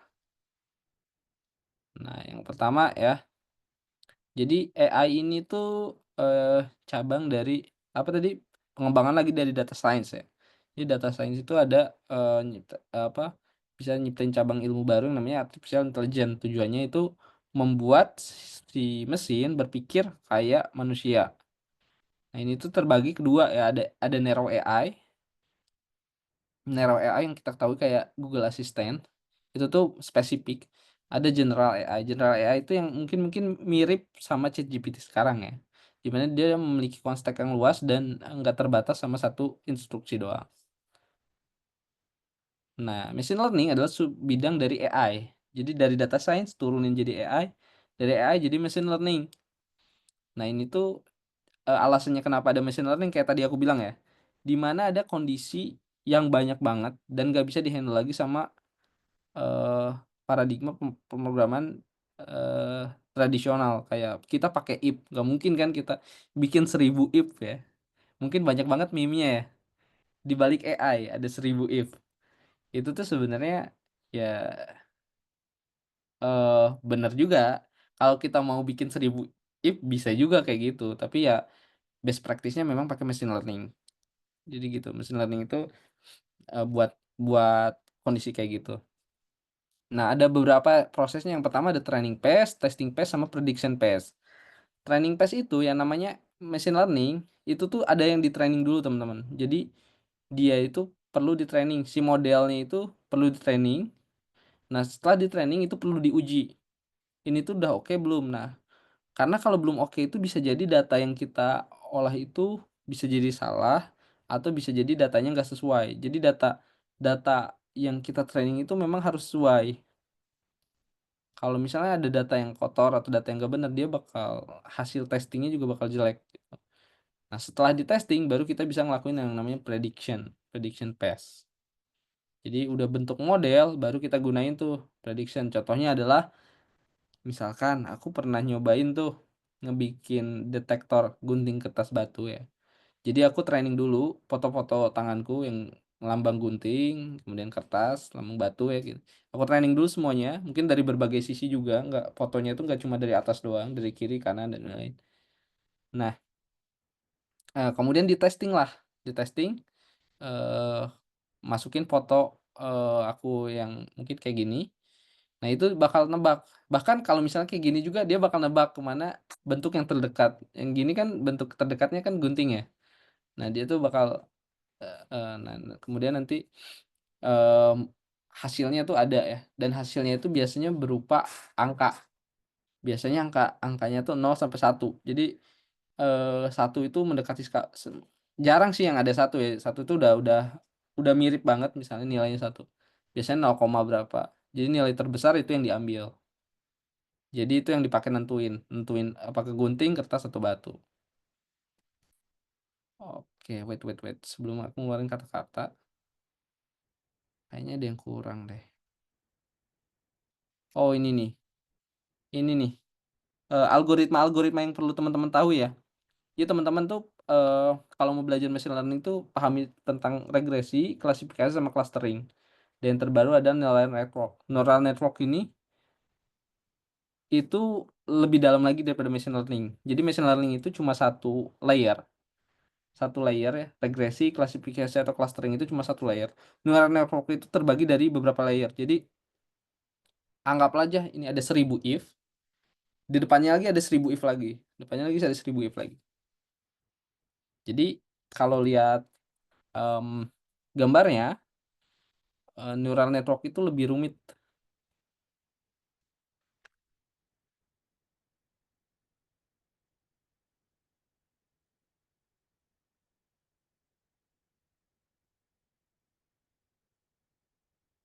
Emang sih mirip-mirip ya, tapi ya, kurang lebih kayak gitu. Nah ini, lihat ya, nah ini perbedaannya. Jadi machine learning itu cuma satu layer atau beberapa layer doang. Wait, kok nggak keluar gambarnya. Nah ini ya, cuma beberapa gambar doang. Nah tapi kalau kalau deep learning, biasanya dikenal dengan deep learning atau, disebut juga neural network. Ini tuh layer-nya lebih dari satu. Kalau ini tuh cuma satu. Entah dia classification, entah dia regression, atau satu lagi apa tadi? Clustering. Jadi algoritma machine learning itu cuma 3 teman-teman. Regression, classification, clustering. Nah, nanti di deep learning ini rumit lagi. Dia di deep learning ini kombinasi. Bisa lebih dari satu. Artinya 4, 5, 6. Yang nanti akan menciptakan ya itu AI detektor, ngedeteksi mobil. Kalau teman-teman pernah nonton film Startup, ada yang pernah nonton drakor Startup, itu kan siapa nama karakternya? Aku lupa ya, itu karakter pertamanya dia bikin detektor kan. Computer vision ngedetek objek. Nah, dia udah mainnya di deep learning. Dia karena bukan cuma satu doang, dia eh, si datanya itu diolah agar efisien. Oke, kurang lebih itu teman-teman.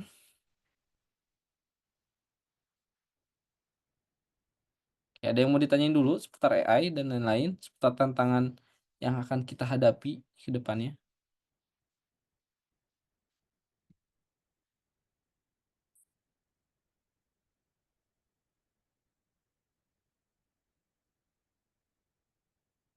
Oke, mungkin sebelum kalau teman-teman mau nanya silahkan ya. Nih, aku kata-kata hari ini nih, mengeluarkan kata-kata hari ini ya.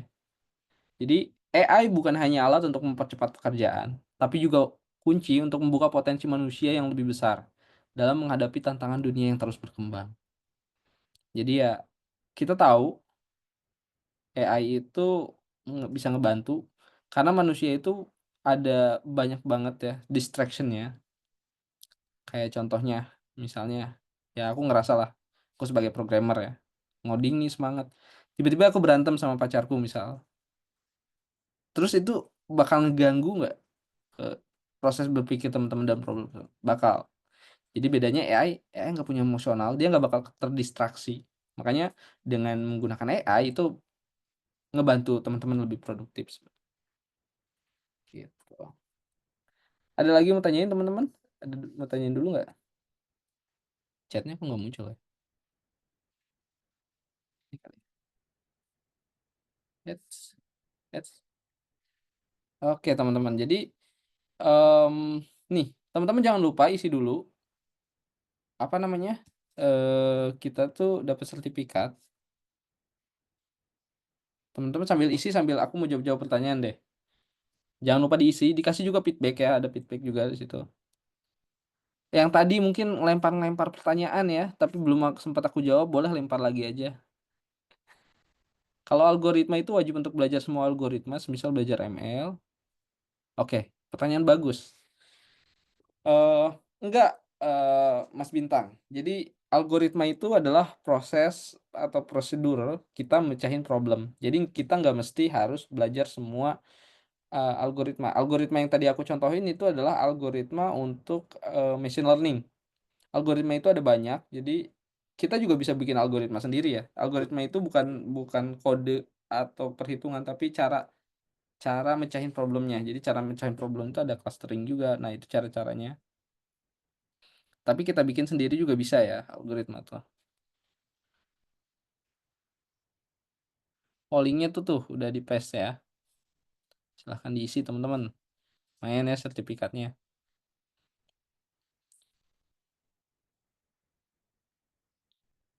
Oh iya, sambil nungguin, mungkin linknya kan udah di paste di chat ya. Oh iya teman-teman, buat yang mau belajar ngoding nih,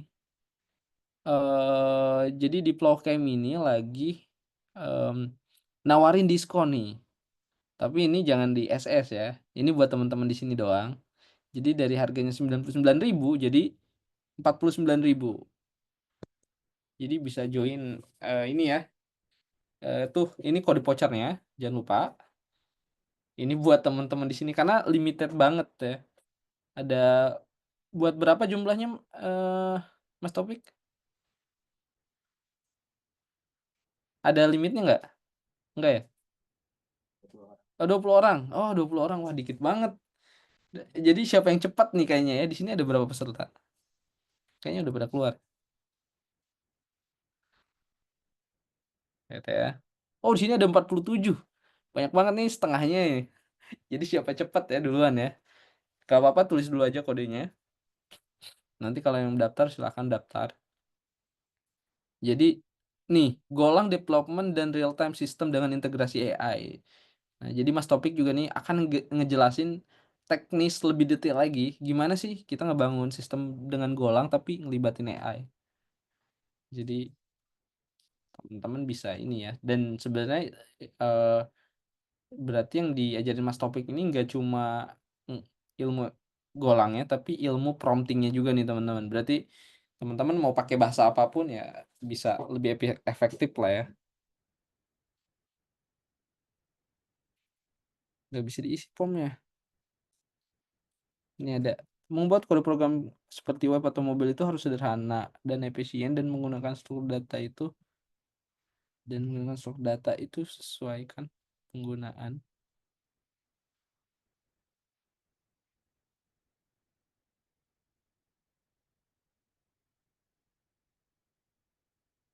Oh iya, bener banget. Maksudnya ini tuh pengembangan aplikasi itu harus efisien dan mobile juga. Jadi penggunaan struktur data itu harus sesuai penggunaan. Bener banget, Mas Sauki. Kenapa? Kenapa harus sesuai penggunaan? Nah, kalau teman-teman pernah dengar yang namanya competitive programming, itu tuh dia benar-benar mainin di memori. Jadi beda banget teman-teman ketika kita menggunakan apa namanya array dan menggunakan map. Contoh simpel. Ketika teman-teman tahu nggak ini? Ada yang pernah nyobain Firebase nggak? Bukan Firebase, Firestore, sorry. Firestore itu ketika kita mau ngambil data itu pakai map, bentuk map. Ada yang tahu nggak kenapa? Jadi perbedaan map sama array itu contohnya karena ketika kita nggunain map, kita tinggal nge-get si key-nya doang. Tapi kalau kita pakai array, kita harus nge-looping dulu, baru kita dapetin key-nya. Dan itu tuh sebenarnya makan memori. Makanya dalam kompetisi competitive programming, alokasi memori itu merupakan hal yang paling utama. Jadi pertanyaan ditanya Mas Oki ini perlu nggak struktur data yang sesuai? Jadi perlu. Kalau untuk eh, jangka pendek mungkin nggak akan terasa ya, tapi kalau untuk jangka panjang itu kerasa. Nanti sistemnya bakal lemot, contohnya karena dia nggak sesuai alokasi memorinya. Jadi yang memorinya bisa dipakai dan contohnya adalah penggunaan tipe data pada database. Kalau teman-teman sering dengar big in, apa sih bedanya big in sama integer? Kenapa nggak pakai big in aja? Biar mampu nampung semua data. Nah, itu sebenarnya bakal jadi pemborosan teman-teman. Karena ketika teman-teman pakai tipe data big in, walaupun datanya kecil, itu tetap makan memorinya banyak. Jadi makanya database teman-teman semakin gendut, semakin bengkak. Alasannya itu. Jadi efisiensi memori, tipe data itu, struktur data itu mempengaruhi yang namanya alokasi memori. Berarti AI dikomunikasikan bisa diintegrasikan dengan sistem gitu. Iya bisa diintegrasikan bisa, cuman yang dipelajari di sini tuh real time sistem integrasi. Jadi akan diintegrasikan ya. Contoh simpelnya adalah kalau teman-teman kita kan tahu ya ChatGPT itu bisa penggunaan via API. Gemini juga sama kan ya. Nah, itu tuh ini bisa. Contohnya aku pernah bikin produk ini teman-teman. Roasting CP. Ada di sini ada yang pernah nyobain nggak produkku?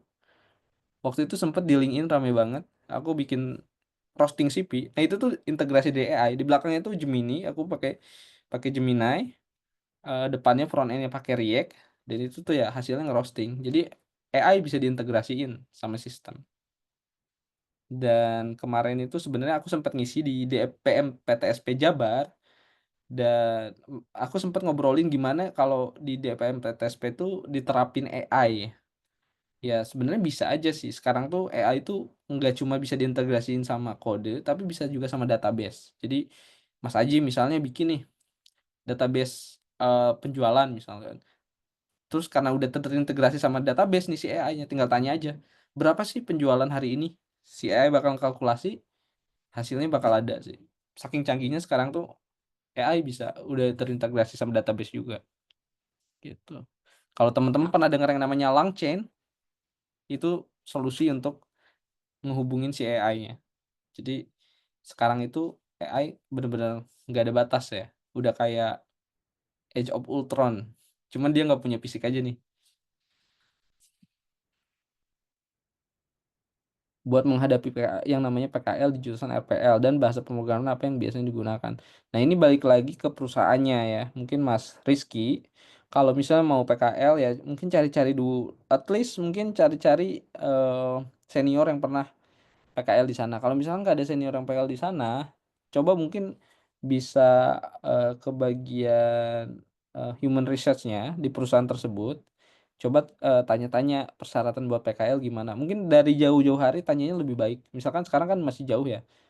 Tanya-tanya dari jauh hari itu lebih baik karena kita bisa mempersiapin juga kan persyaratan apa dan lain. Soalnya lumayan ribet juga kan PKL itu biasa harus ada surat pengantar kampus atau misalkan kalau dari sekolah ya surat pengantar sekolah. Terus ada apa ya requirement-requirement lainnya sih. Jadi ini tuh lebih ke langsung di ini aja perusahaannya Mas. Perusahaannya gimana tanya aja langsung syaratnya karena nggak bisa ini sih. Kalau misalnya kebanyakan kayak mau bilang kebanyakan juga nanti takutnya salah sih karena ya setiap perusahaan biasanya punya standarnya sendiri. Tadi dia mau pakai PHP, entah mau pakai JavaScript, entah mau pakai Golang mungkin ya. Gitu. Ini ada apa lagi nih? Nah, apa aja sih benefit yang didapetin? Ini ada group discussion ya teman-teman ya. Kalau misalnya nanti belajar Golang karena ini tuh bukan cuma 1 hari teman-teman, 2 minggu. Jadi bisa diskusi sama teman-teman. Kemudian one on one sessionnya nanti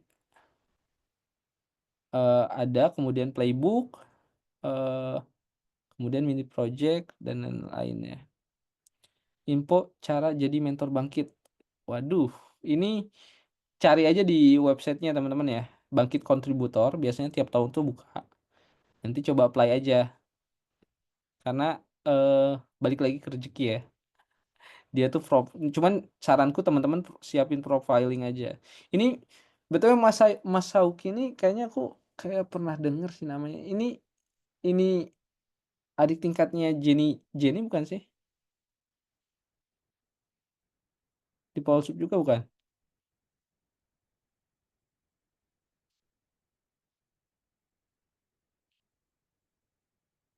Oh bukan. Oh sorry sorry. Kirain. Oke. Nah lanjut lagi ya. Lanjut lagi. em, Tadi apa sampai playbook ya dapat playbooknya nanti teman-teman itu buat buat panduan lengkapnya gimana implementasinya sampai dengan AI ya. Kemudian dapat mini projectnya nanti ya dikasih tahu. Kemudian akses record pasti jadi teman-teman selama 2 minggu takut sibuk teman-teman tetap dapat akses recordnya cuman ya bedanya adalah teman-teman punya one on one session ya. Kebetulan Mas Topik ini merupakan salah satu rekanku juga. Dia merupakan instruktur bangkit juga kan nanti ini nih. Nah, ini feedback yang didapetin dari Mas Topik ya. Mas Topik ini berbagi feedback dan salah satunya Mas Topik juga pernah diundang ke Gojek kalau nggak salah waktu itu dia pernah ngisi materi bersama komunitas Kubernetes. Dia pernah diundang di Gojek buat ngisi materi. Jadi ya apa namanya? Udah nggak diraguin lagi ya struktur kita ini. Kebetulan yang tadi ngebukanya itu Mas Topik sendiri ya. Nanti nanti dia bukan sebagai moderator tapi sebagai ini ya, sebagai pengisi materi. Ya teman-teman ada lagi yang mau tanyain linknya dan lain-lain. Kalau teman-teman belum berpikiran buat daftar nggak apa-apa, mungkin bisa disimpan dulu linknya. Nanti kalau pikiran mau daftar, karena lumayan juga ya, potongan harganya 50%. Oke, terakhir juga teman-teman kalau mau stay connect sama aku silahkan ya. eh Silahkan kalau mau nanya-nanya lebih lanjut nanti di chat silahkan. Mungkin sekarang belum kepikiran.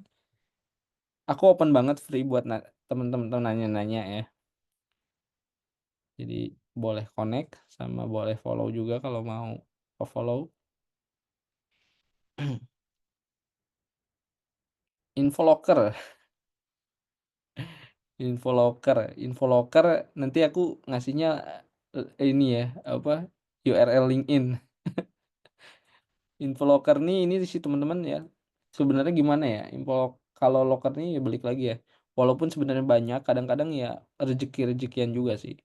Jadi walaupun aku sempat kerja di berbagai perusahaan, aku meleset ketika nge-apply kerja pun banyak juga teman-teman.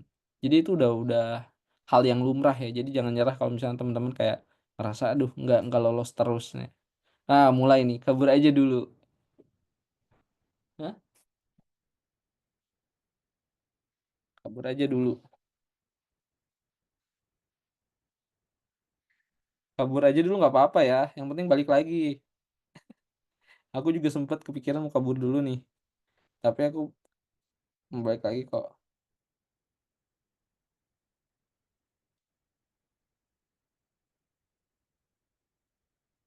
Oke, mungkin aku sebelum ditutup ya, barangkali ada yang mau nanya-nanya nanti lebih lanjut boleh tanya di IG aja atau di LinkedIn lah bebas ya. Aku kembaliin dulu ke Mas Topik, mungkin dia ada beberapa tambahan kali ya. Silakan Mas Topik.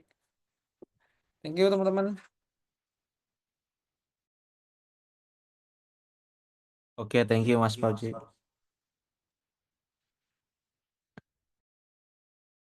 Oke, thank you Mas Fauzi yang udah ngebawain materinya ya. Tadi bener banget ya tadi buat Mas Fauzi ya. Tadi belajar tentang AI dan juga masih banyak hal lainnya ya. Oh ini kedengeran. Oh ya kelihatan ya. Oke teman-teman, jadi tadi udah sempat dilihat ya kita ada kelas nih, kelas Golang with AI. Nah itu kapan sih mulainya? Mulainya itu 17 Februari ya, hari Senin. Jadi menurut saya sih teman-teman, menurut saya sih mending nggak apa-apa invest, mungkin invest sedikit ya. Tapi nanti teman-teman pahamnya itu lebih ke depannya gitu. Maksudnya tuh kenapa sih saya bilang gini? Karena dengan 2 minggu aja itu teman-teman sebenarnya udah bisa paham fondasinya, fondasi ngodingnya. Kan tadi udah paham ya terkait pembelajaran AI dan lain-lain. Nah, mungkin saya mau jelasin lagi nih. Tadi kan udah dijelasin nih sama Mas Fauzi ya. Nah, paling gini aja teman-teman. Nanti untuk sesi selanjutnya kalau misalnya teman-teman mau belajar Golang dan juga AI itu boleh aja langsung di check out tuh kelasnya ya. Nah, nanti bakal belajar apa aja sih? Nanti bakal belajar terkait AI, terkait Golang juga. Nah, kalau teman-teman bingung materi apa aja sih yang bakal dipelajari, itu dia yang bakal dipelajari itu materinya ini ya, teman-teman ya. Teman-teman bisa lihat aja di sini. Nah, ini. Nah, yang pertama tuh ntar bakal belajar terkait Golang dan juga gimana cara setupnya. Setelah itu bakal belajar gimana sih cara manajemen database-nya, seperti MySQL, teknik-teknik query-nya seperti apa, bahkan gimana cara melakukan normalisasi data gitu ya teman-teman ya. Nah terus yang ketiga, nah ini materi utamanya ini ya teman-teman, bakal belajar terkait API, JWT dan juga WebSocket. Nah komponen ini sebenarnya dibutuhin banget nih di dunia kerja. Kenapa? Karena kalau misalkan udah masuk ke industri itu pasti nggak jauh dari API, JWT dan juga WebSocket. Itu pasti menggunakan ini nih. Apalagi khusus bidang backend ya. Nah, setelah itu juga kita ada integrasi AI dari Hugging Face dan juga kita ada study case membangun real time chat system apa namanya seperti chatbot AI. Misalkan teman-teman pernah nggak sih kayak lihat kalau kita apa namanya balas pesan dia pesannya balas otomatis menggunakan AI. Nah, itu kan pasti pernah ya lihat case seperti itu ya. Nah, kita bakal belajar terkait itu tuh teman-teman. Nah, nanti untuk Senin itu bakal saya sendiri yang mengajar teman-teman. Nah, gitu. Jadi bakal mulainya itu 17 Februari sampai 20 eh sekitar 28 Februari. Gitu ya, selama 2 minggu ya. Nah, terus apa aja sih yang bakal didapetin selama 2 minggu?